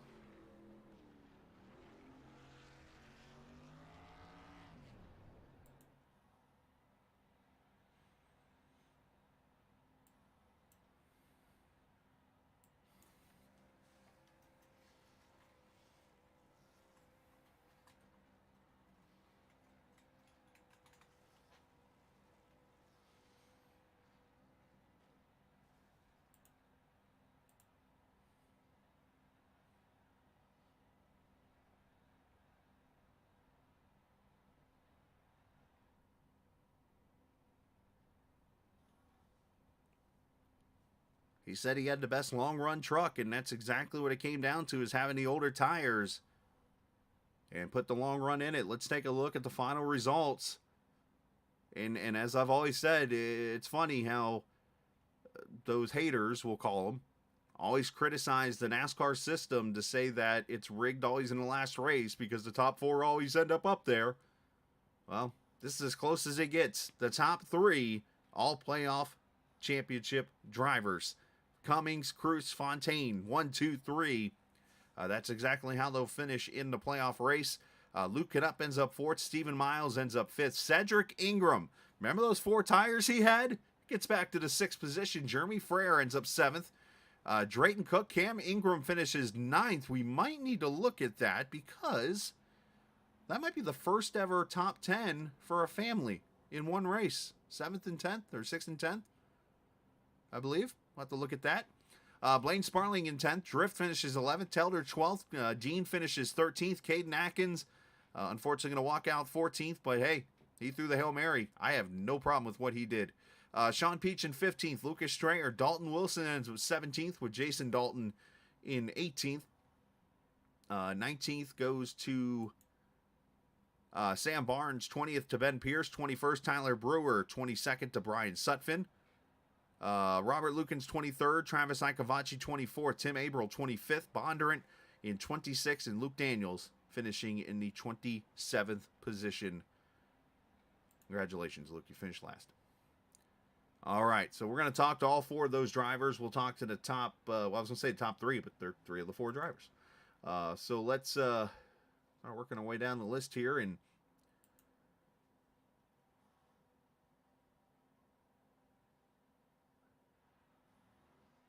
just reading over a couple things there real quickly in chat before I move on. Not the boxing ring, but just seeing some things here. All right, so let's talk to drivers and hear their thoughts here. Let's actually go ahead and get our 3rd place driver of Sam Fontaine. Unfortunately, falls up just a little bit short in his reign to become the first ever back-to-back series champion. Sam, it was a hell of an effort. Obviously, you had a great truck. Seemed like the long run was your biggest weakness. Is that pretty fair to say? I don't think so. I think compared to Cummings, to have a shot to it, maybe. I don't know. There was a lot of thing going on. People were pinning before and after everyone, and Right. it made it kind of tricky to understand how the tire wear were affecting the race. But I think Cummings was really on it tonight. The faster guy out there, and yeah, unfortunately, tried to push it mid-race, trying to see what we could get, and from mid-race on, got some guys trying to race hard to slow me down, I guess, to help their teams, and it kind of worked at some point. And Cummings just ran away from there on.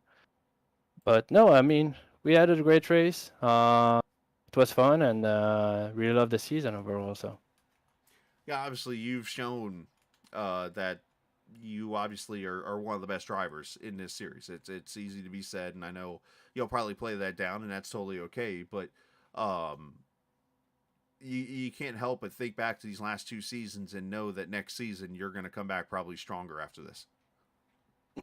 hopefully, always try to be at our best, and yeah, next season seems to be interesting.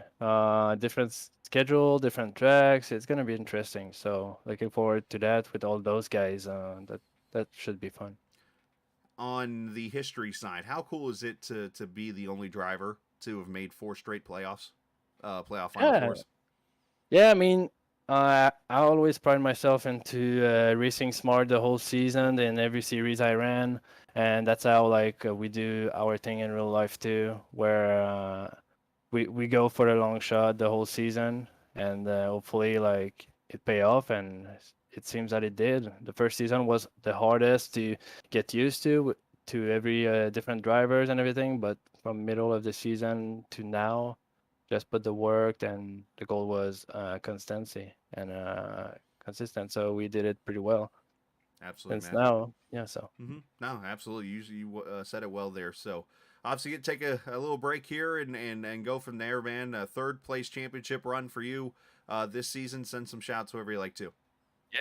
First of all, I want to thanks like every man's in the league, Sammy, Travis, and mostly like you. Y'all did a really great job for those like 103 races you all did on the broadcast. Of course, like it was like a really great job for all of that time. So I want to thanks you all for all the good job you did for the league.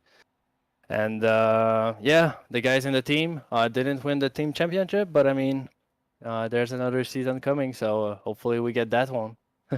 Absolutely. And of course, every drivers. The whole season was great with some up and down, but overall we come back next season because we had fun, and this race was a pretty interesting race, pretty fun. Well, great job, man. Congratulations. Obviously, I know you gave your all tonight, and this ain't gonna be the last time we talk up here and stuff like that. So best of luck, obviously, season 9, and congratulations finishing third tonight. Yeah, man. Thanks. Absolutely. Sam Fontaine finishing third. Obviously, you can hear the little bit of disappointment in his voice. Totally understandable. Nobody likes to not finish first. So, totally understandable on his part. Moved down to the KJD2 spot. And, of course, you heard him mention a little bit of the racing with teammates. Of course, you can't help but think of the Knupp and Dane Cruz racing there. So, I think that's where he goes with that. So, let's talk to the guy that finishes runner-up, not only in the race, but in the championship. That is Dane Cruz. Dane, you did exactly what you said you needed to do. You went out there and you raced hard, and of course, when the time came, you really put your foot forward and did everything you could to win this championship. Unfortunately, you just fall a little bit short. Yeah, I'm not thrilled right now because I kind of completely ruined Caden's race. It was a pretty split issue though. Like, I was clear, and we're within 10 to go, and he's a teammate, but it's just racing for it, and he got in the wall. It was a pretty 50-50 issue. And this track, we need to do a different finale, man. It's so difficult to pass. I'm sure you saw it. After about 15 laps on the same set of tires, so hard to do anything. So it would be cool if we could get away from a mile and a half, at least one you have to lift more at. That was the biggest problem. Understood. And that caution coming out on lap 144, not thrilled about that either. We had all three of the trucks there gonna duke it out for the win, and yep, second week in a row we just get a late race changing caution. It's pretty frustrating, but it happens. Understand. No, and you have every right to be upset, but I do want to go back to the teammate thing because I want to kind of from the racing standpoint, obviously I race out there on track with you a little bit here. So not with you, but on track. So I've kind of I can see where you're coming from with the upset part, but you're coming up to 10 laps to go in this race. And at that point, when that caution comes out, and there's a point where I think you have to take the teammate hat off, I would think, at this point. And you guys are racing each other not only for position and points, but also position in the race. So from that standpoint, does that make you feel a little more, I don't want to use the word better, but maybe ease the pressure of the pain a little bit of racing each other, knowing that you were going for a championship? I mean, it's an excuse, but you know, I feel bad for Caden because he was definitely going to win that. He had a pretty crazy race. He made a lot of mistakes and he just got lucky with the caution. You know, I was sitting there thinking in the back of my mind, you know, I have to undercut. But then in the back of my mind, I know we're gonna get a caution. It happens every single week, and I didn't listen to myself and wrong strategy, and kind of walled Caden. I feel bad from, you know, he was gonna win it, but it's for the championship. It wasn't even really completely my fault, but it happens. And I want to say the thing with Fontaine there coming across the line, that was not intentional. I did not mean to just like up and wreck him. I just thought he was going to go all the way down to the grass, so I also went down with him to chase him down there, and I guess I just turned down a little too quick on him, so you know, that happened. Well, let's look at the team side. Obviously, you guys win the team championship your first season out together, which is obviously a great accomplishment, and I know you guys are coming back for season 9, but that's got to be something to be proud of. Yeah, for sure. I mean, it was a pretty tight battle all season with KJD too. They did a great job. We got him at Indy, and we just got him tonight, and it was a race. It was a race for sure. I just wish it could have finished green. I thought it would have been a really good brawl. I don't know. It's just tough. Like, it's difficult to pass. You got the dirty air, and I don't know. It probably sounds like I'm whining, but it's just how it goes. It's racing, so not much you can do about it. Understood. Well, great job tonight. Send some shout outs whoever you like to. Yeah, good job to Cummings. Good job to Cummings. You're in a great race. You had a great season. I don't want to make it seem like he didn't deserve it, because he definitely did. And I want to give a shout out to Red Sim Design and my teammates. And I'm sorry to Caden. I don't know. It happens. I ruined his championship, and I don't know. We'll be back next season though, and I'm sure he'll be back even faster. So. All right. Well, we congratulate you obviously on your second place finish and stuff right now in the race, and we shall talk soon. All right. Dane Cruz finishing second in the race and in the championship, as we'll move him down to his team. I was not going to break that news to him. I thought about it, but I'm like, man, he's already down on himself. I'm like, I'll let him figure that out and let him hear all that and go from there. All right, let's, before I go to Alex, let me go get Caden. Let's bring him up here and have the chat with Caden, obviously finishing fourth in the championship. Caden, I am one to, and everybody in here who's watching can say the same thing, applaud you. Because I had been saying for a while during the green flag run, I said, look, somebody's going to need to take a chance and not take tires and have that chance to win. You were that guy. You were the only one. Well, actually, you and Cedric decided not to take tires. Caution comes out. You get your tires. Unfortunately, some issues there with racing the teammate there and stuff for position and that kind of thing. But obviously, it all went sideways pretty much at the start of this race. Your thoughts on finishing fourth in the championship? I mean, it wasn't, Dane didn't do anything. I just overdrove the corner and plowed over the wall. Yeah, it was a very up and down race because I had my iRacing freeze, and then I got the pole at the last second, and then my shifter breaks, and then I spin onto pit road twice, and then I do like the greatest freaking like last ditch effort strategy ever, and I would have won that if I didn't hit the wall. Like I it was pretty easy passing people with the tires, and I was already up to like fifth, and I threw it away. You know, I the season 4 and 5. You know, something else happened to me. It wasn't my doing, but today I really took myself out of it, and I tried to get myself back into it, but you know, can't do much when you smack the wall with like 15 to go. Right. Sorry to everybody like Lucas and whoever else that I just like got involved in that. I really once I hit the wall, it was just like it was like I wasn't even in the race anymore. It was just like I don't know. I was spectating what just went down after that. So, because even after I hit the wall a second time when I wrecked Lucas or whatever, like I mean, he got tied up in front of me. I didn't mean to run him over, but I just like stopped and I just sat there. My brain just had to like catch up of what just happened. But yeah, I mean, it was a good season. I'm happy to be able to race here, and hopefully we do better next season. Well, the good news, you said the word we. You and the team obviously winning the team championship. That's got to feel pretty good. Yeah. I mean, it's a consolation prize. At least Blaine gets his money back. He paid for all our entry fees, so he gets a return on his investment. So I'm happy for him, and I'm happy for the team. Um, man, if I had a rewind, I wish I could rewind that race. You know, that would have been nice. But in the end, it's a racing game. I didn't die. No one died. We're all good. I didn't go. You know, I'm not bankrupt. I'm not homeless. So we'll keep going. We'll be back next season. I like it, man. Way to stay positive on that. Send some shout outs over you like to, bud.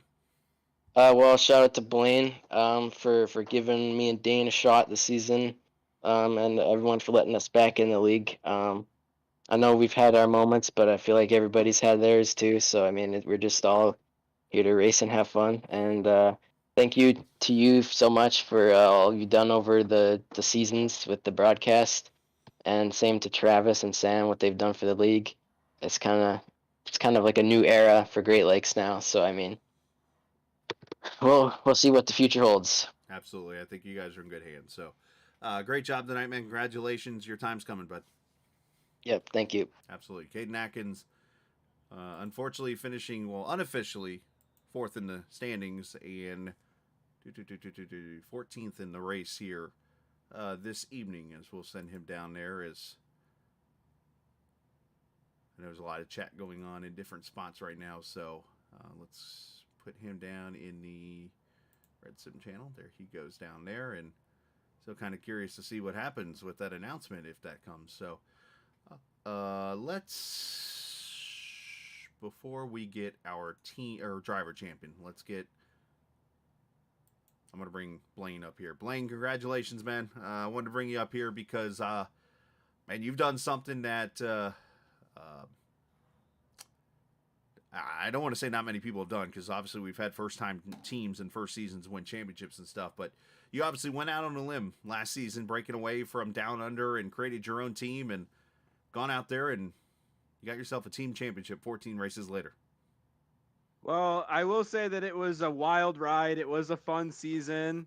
You know, this is a fun league and we like to participate in it. So it was fun to have like some success as a team. And it was also interesting to be the person who's not even close to being the fastest of the team and just like, you know, picking at strategy and sort of being more the coach of the team and not so much a driver on the team. So I enjoyed that, and I enjoyed pushing my guys forward. And yeah, I mean, honestly, the championship race didn't really play out how we wanted to. It was so up and down, and unfortunately, we didn't get Dane or Caden in position to win. But I'm not disappointed in the season overall. All 4 drivers made the top 10. We had 2 drivers make the final 4. I don't know how many teams can say that they've gotten all 4 of their drivers into the top 10 of a playoff. So I think that it's still something to be proud of for sure. Oh, there's a lot to be proud of there. So obviously a great effort from you guys, and hey, it can only get better, I guess. to say, right?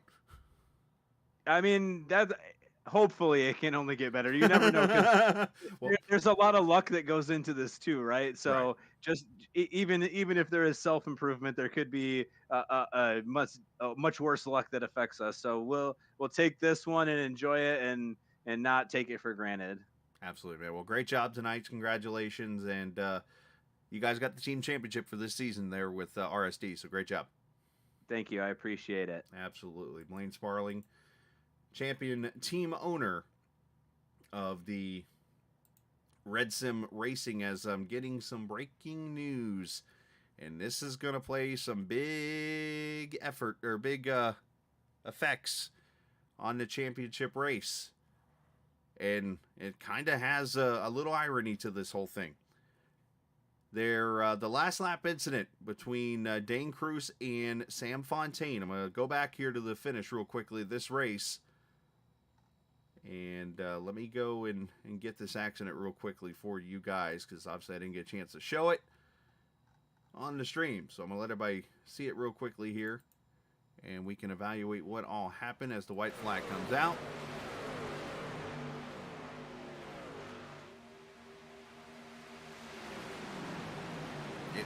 This incident was reviewed by the late race admins.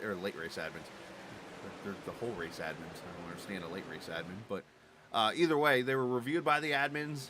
Everybody got together over in the room, and I heard a rumor potentially coming for it. But this incident right here, Sam gets to the inside of Dane. They kind of hit each other there, and then Dane gets into the side of Fontaine there. And ironically, there's Stephen Miles involved in the wreck. That's where this irony comes into play here. Watch out for Dean. The ruling from the admins is that Dane Cruz has been moved to the last position on the lead lap. He was given an EOL, which moves him to 16th place finishing in the race. So Dane Cruz moved to 16th, which makes Sam Fontaine now second in points. Luke Knupp finishes third in the race. Caden Atkins moves to third in points. And Dane Cruz fourth in points. So because of that, right there, so just like the Talladega incident, that's where I bring the irony in here with Stephen Miles and Dane Cruz. Now, Dane Cruz unofficially, or officially, I should say, fourth in the championship points behind Caden Atkins and Sam Fontaine. So I'm not sure how that's going to go, but I'm sure more will go into the future of that. So, but right now there is a certain individual that we need to talk to, and that is the champion of this series. He's probably been sitting down there waiting on me. Probably gained 10 years of his life already. And let me get to the right spot here and get the champion up here with us. And that is Alex Cummings, all sitting by himself down here waiting on me patiently. And Alex, my man, you the redemption tour, I guess we could say, is complete. As last season you go out there and you score multiple wins, you win the regular season championship, and you have it slip out of your hands at Indianapolis. And this season you come back here to Chicagoland with a chance to win the championship, and you take it and you run with it, and now are the season 8 champion. Oh yeah, it feels great, especially with how last season went, and it felt good to make up for it this season where it all went bad last season. So that's always a good feeling. So just thanks to everybody again. It was a great race. I think Steven would have beat us all there if that caution didn't come out, but it was going to be a tight race there for the championship. We'll talk about the racing, because obviously the long run, you showed, I think you were the best truck out of the four of you. But you and Sam, and even you and Dane, I mean, the three of you, pretty much most of the last part of that race had some great battling with each other. That had to be fun to be a part of, and probably stressful at the same time. Oh yeah, I think that those last 10 or 15 laps there, my heart was beating as fast as it has doing all this iRacing. Yeah, my truck was I was definitely faster on the long run. Just for whatever reason, I can't figure out the short run on this track. So I wasn't really looking for that caution, just because my main goal was just to finish ahead of the other three drivers and not really worrying about winning the race. But it's always great whenever you can win the race and the championship all in all in one go. Talking about somebody who came on to iRacing to go racing on dirt. I've talked about a little bit how you and I kind of ran into each other over at Nora with Josh and those guys there, and you just happened to one night see me broadcasting this series, and you came over here and raced here, and now you're a champion on asphalt mostly. I mean, you do run one dirt race a season. Is that something you ever thought could happen? No, not to be honest. No, ever since I switched over to asphalt, just even in the other series that I first started running with Nora was mainly just I'd make the playoffs or be in the top 10 in points, Right. but that was about as good as it got, and just kept grinding at it, and learned a lot from this league, just from everybody. Just the competition's so close, and it seems like every week we have some of the best racing that I've witnessed. So just big shout out to everybody. It's been an awesome seasons that I've been here, and looking forward to next season. Absolutely, man. Well, the stage is yours. This is your championship. Take all the time you need. Shout out to whoever you want. I just got to give a shout out to all the guys that put the league on. Like I said, big shout out to Travis and Sam for what all they've done with starting this league and getting up and running. Hate to see them go, but we know it's in good hands for next season, and looking forward to it. Big shout out to you also for doing the broadcast like you always do and doing an excellent job. And then just thank all the drivers that come out every single week and race with us. I know it can be challenging to make every single race, but it's always nice to have a packed field of good racers. And thank all the guys on Lap Win Legends for just being in Discord. And I know I don't really talk much, but just having somebody else there that they can talk, and they can talk strategies, and I can just feed off their ideas is always great to have. And then big shout out to my dad out there. He's always watching every week, and he's my number one supporter of all this. So just got to thank him also. Absolutely, man. Well said. Congratulations. You're the champion of season 8. That's something to never be taken away.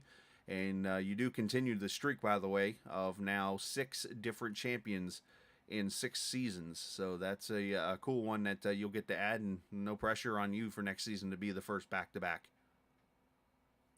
Oh yeah, hopefully next season we can do that, and that'll be our goal for next season, I guess. Absolutely, my man. Well, great job. Thank you. Absolutely. So Alex Cummings officially the champion now of season 8 of this GLSR season, Black Horizon Championship season, also winning the Black Horizon Championship Race 250 here at the Chicagoland Speedway. He'll go celebrate. And yeah, it's there's a couple of dads we've seen in here. Of course, I think of Springer, and of course having Todd here the whole entire time. That's been cool. And Todd's always been very supportive. Appreciate him taking time out of his schedule to come over here and do what he does. So great job, Todd. Appreciate you. So, all right. So, yeah, we've talked to all the drivers here, and drivers in the top 4 in the championship and stuff like that. So I think this is an opportunity for myself and let's get Sam and let's get Travis up here. I'm going to drag them all up here and bring in the 2 guys who put this whole spiel together back in 2020 during the COVID time period. Travis, Sam, I'll let you guys kind of take it here. Reflections, obviously 8 seasons. A lot of leagues get to last 104 races in 8 seasons. And last not only this long, but have the fact to have the chance to move on and maybe even do another 104 races. Yeah, Trav, you want to go first? Yeah, man, sure. I'm super proud of what Sam and I and everyone really accomplished here, Me and Sam just met and weren't happy with any of the leagues we found, and we both have some pretty neat talents that we both thought we could bring to a league. And luckily people bought into it and bought into Sam and I's ideas, and everything grew. And it kind of feels like giving away your dog because they don't have time for it anymore. But glad it's in good hands, and hopefully it continues going.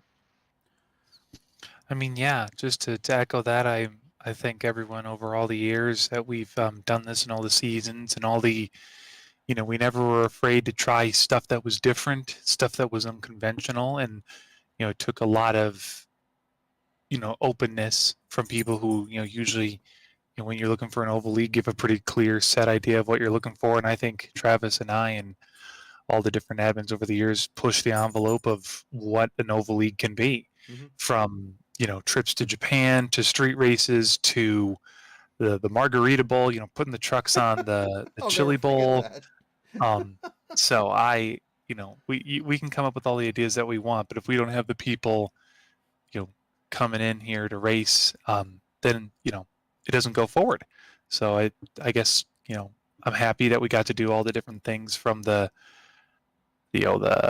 paint schemes to all the different brands we got to sponsor, to the website Travis designed with the fantasy page and the podcast, and all the social media stuff that we made. It was, I think we got to try a lot of fun different stuff, and I know, I not only grew on track, but I think both Travis and I developed some good conflict resolution skills after all the unique situations that we got put in. But I'm just happy that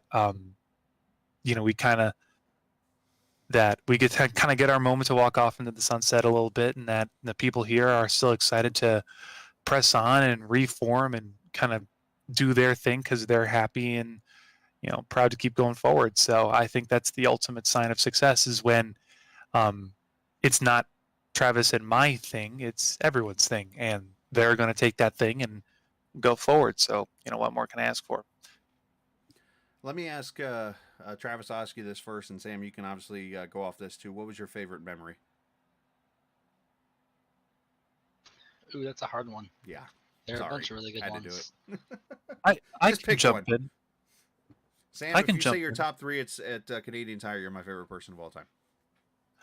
That's definitely up there. No, I think if I had to think of a favorite moment, I think it was our very first, and this is funny because it goes more to the point of the community versus the, not that the racing wasn't good, because I have a lot of personal reasons I would pick races like Canadian Tire, where, Blaine and I got on the podium, or, Belle Isle, where for a bit I led because JW Miller and Calhoun both spun out into the last turn. But I think for me, it was when we would have our off-season silly races. I think it was this specifically the first Christmas one. We had so many people do the figure eight race. We had all those people at iRacing Super Speedway, and that was really what it was about. Was just the sense of community and fun, and everyone kind of just letting loose. And it was just racing for the sake of racing. And it was a bit ridiculous, but that's what made it fun. So I know it's a bit weird, but I think that's up there for me.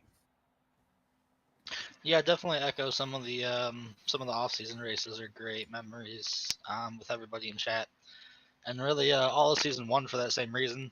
Nowadays, everyone kind of hangs out in their own team channels, right? But it was really special in the beginning, I think, when everyone kind of hung out in general. But as far as specific races, JW's winning at Indy, that was a really cool moment, and just a really good race in general. Sam taking out Zach, that's a good moment.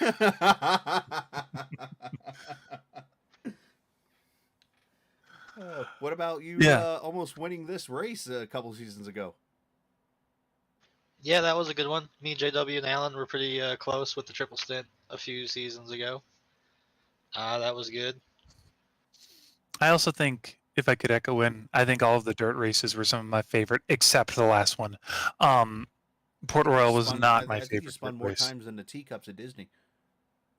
I was doing okay at Port Royal. Technically, Travis was the reason I got taken out. Oh, it happens. No, but I think, again, because the same thing, it was such a unique experience where we were all in general chat watching, the heats go on, and that was fun. I enjoyed those moments a lot. Well, I think those are great answers, and all the races for me. I'm trying to think. If you were to ask me right now what my favorite race was out of them all, I could think of the dirt race with Alex Cummings winning when he passed Sam on the last lap, because that race, just in general, with the admin cautions I think that were in that and whatever, just the racing everywhere. It was like I was sitting there watching my telemetry and I'm like, I don't know where to go next, because there was a pass everywhere. Like those kind of races, I think I can think of all the super speedway races. Those were always fun, but I mean, in the end, you guys put this all together. Travis, the website obviously is awesome. It's been a great tool to use for myself, and like I said, I think I know there's thousands of leagues on iRacing, so obviously I'll never be able to, without maybe sitting here for a month straight going to every league and looking. But I honestly can say you're probably one of less than 10. Excuse me. Leagues in the series in iRacing that has a fantasy page for your league. And then having the team championships, all the records of all the tracks, even though there are certain tracks and certain races in there I'll pick on you now about that aren't spelled right, but we'll go from there another day. That's part of the fun we got to have, though, is to picking on each other and having a good old time, and obviously Sam being able to pick on you at the podcast and seeing all the hard work you guys put in. I mean, I was just the guy that sat here and was able to talk for a couple hours each night, each Wednesday night doing the broadcast and stuff. So obviously, just thank you from me, and I would say from everybody from Captain Esports Network, but it's literally me. So I literally mean that. So you guys obviously are always going to be the guys that created this thing, and I know Sean and Tyler and those guys are going to do a great job of carrying this thing into the future, and we'll always be around each other here, so it's not like we're saying goodbye for the final time right now. So because I'm gonna break some news here in a little bit, but I know you guys will be around and we'll stay in touch and stuff. So appreciate everything you guys did. 100%. Yeah, thank you for everything, Captain and Sammy. Hope we can all keep in touch. Definitely could have done it without you guys. Absolutely. I know Travis and I have some race plans we got to make for next year for sure. But if I can say before I go, because I got a studio calling my name that I gotta get to early in the morning. But I want to say, just kind of on the behalf of all the time I've spent here and from everyone here, I know you say you're just the guy that talks about the races, but seriously, there was always a part of me that wanted to win a race just so I could hear you call it, and it was almost more special because you were doing it than the race itself, and all of the history and knowledge and effort that you put into it too. And the fact that over these years we've been able to watch them grow together has been really special, and I'm excited to see where this league's go, and I'm excited to see where you go. But fortunately, I got to sign off, and but I'm really happy that we've got to do all this, and I'm looking for the right word. For all the ups and downs and crazy moments, it was 100% worth it, and I wouldn't change a thing. Definitely. Echo that 100%. I'm sure Peachin and Brewer found a great new broadcaster, but there won't be another Captain. Absolutely. I appreciate that. And who knows, maybe I'll be on here once or twice again if they ever need somebody to fill in or something. So you never know. Maybe Chris Scal's going to break in as a driver. Watch that. I wouldn't hold your breath on that one. I wouldn't hold your breath on. I mean, if so, I'm taking a 22 and I'm going to Victory Lane. All right, I want to see it. You won't. Anyways, I appreciate you guys. All right, take care, Scal. Let them go. So Travis and Sam, they got work to do. I gotta go to work too. So we'll let them go back down here to the DUR channel. Some reflecting on our part. So all right. So yeah. So in case you haven't heard by now, I know it was broke kind of last week. I was trying to hold it back until tonight because, again, it's not about me. It's about the drivers. It's about the league. It's never about me. But yes, this is the last broadcast I'm doing for GLSR. And, of course, it was July 22nd, 2020, which was the first race that was ran at Talladega Super Speedway. And, to be able to sit here 104 races later and over 2 years of racing, it's been a pleasure on my end. I've explained some of my reasons. Obviously, there's viewers here that don't have access to the Discord, so I'm kind of opening it up a little bit and explaining more of my reasoning behind it. There's a couple of reasons. Basically, the main reason comes back to work. Obviously, my work schedule. These last 3 weeks, I wasn't sure I was even going to be here because it had gotten to the point where I was doing a lot of airport running. Basically, I work at FedEx. For those who don't know, I deliver packages. And December's slightly busy. So, there's been, and I'm a swing driver, so I'm somebody who fills in basically for routes that open up. And we've had a lot of open night positions, so pickup routes and stuff, if you will. And I've had to do a lot of the shuttling of freight to the airport in Atlanta. I live an hour from Atlanta, about an hour 20 or so from the airport. And there's been times where I've had to say, look, guys, I got to go to the airport. I can't be here. Last Tuesday, I had a league race that I had to miss because I had to sit there and do dangerous goods inspections at the building and then home till after 9. There was a lot of that would happen. And I felt that not only hurt me as a broadcast company, I guess you can call me a broadcast company, it's me, but I hurt the league more because, let's be real, every time I did a rebroadcast, there was nowhere near the viewers. Like tonight, we had, I think, 25 we got up to. I'd get up to 5, maybe, of people watching the race live when I did the rebroadcast. Black Horizon didn't deserve that. The league didn't deserve that. And the drivers definitely don't deserve that and stuff. And I hated it every time it happened. Trust me, you could ask Travis, you can ask Sam, you can ask any of them. I was angry when it would happen. And there would be times I would say things that if I said right now on the air, it'd get me kicked off. But it's the way it goes. And that's part of it. The other issue with it is, I want to be able to get these new guys in here and let them start a new era. With Travis stepping away, with Sam stepping away, I thought this was the time for me to say, you know what, I'm going to go do something different myself and let the new guys come in with Sean, with Tyler, and let them do their thing. And I think one of the things that's limited me from the work standpoint is being able to grow as much as I can with this league. This league, the sky's the limit with them. I've always said it in the podcast. I've always said it in real life to these guys in chat. This league will go as far as the drivers go. There's been times this season where it looks like egos and attitudes got in the way. And I felt like at that point it might bring this league down. But as you see, with some great racing, like last week and this week and other races, this league can keep going if everybody keeps their egos in check and knows that you can continue to grow and become a better league. The new broadcasters that are coming in, their names are, I don't know the names of the actual people, but I know the company. I looked them up just a little bit ago. I don't want to get their names wrong out of respect. Just give me 1 second here. Let me jump over into the announcement area. HBR TV. When they come in, they already got a promo video. I've never shot a promo in my life. So, I mean, outside of radio. So, that already is a step ahead of what I've been able to produce.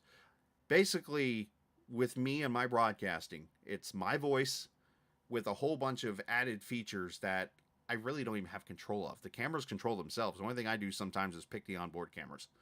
The telemetry does itself. Everything does itself. I just sit here and talk. So these guys are going to be able to do more of that and hopefully be able to expand the broadcasting side of things to make this league bigger. So that's the other part of the reason is for me to step away and say, I've done everything I can do for this league. I've tried to help with the podcast. I've done the racing and the broadcasting and stuff like that. So this is my chance to say, you know what?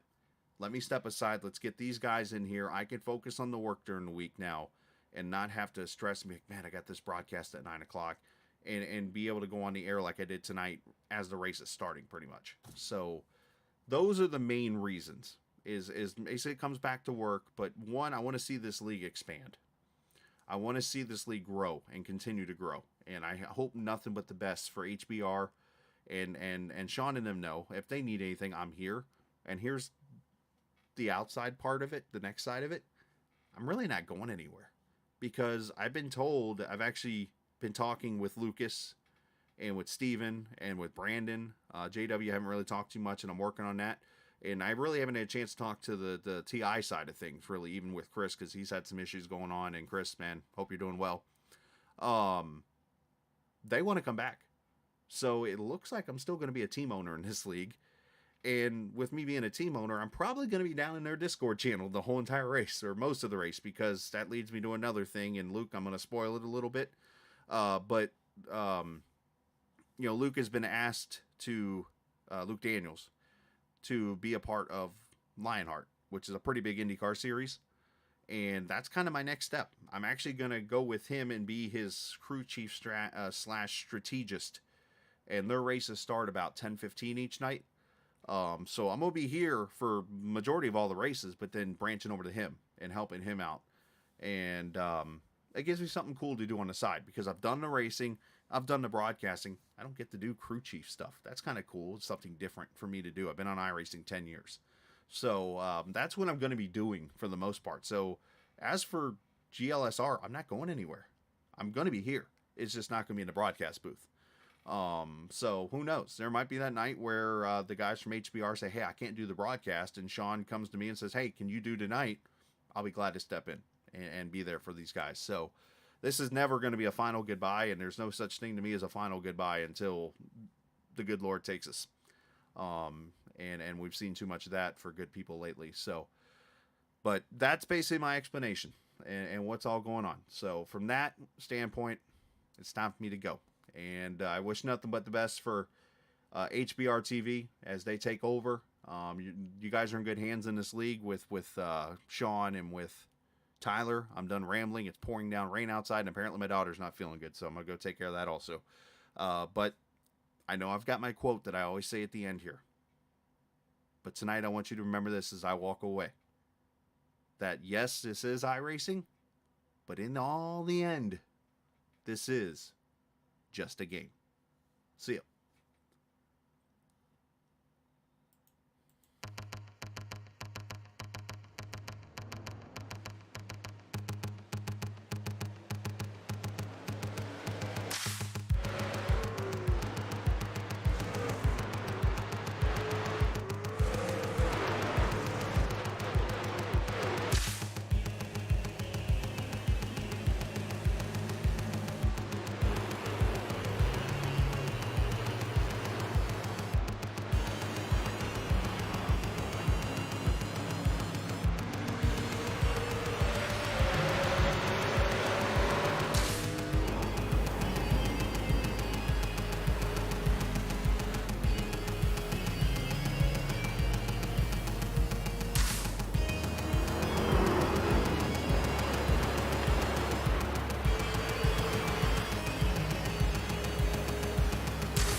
Brickyard. Now he's actually going to go to victory lane at the Brickyard.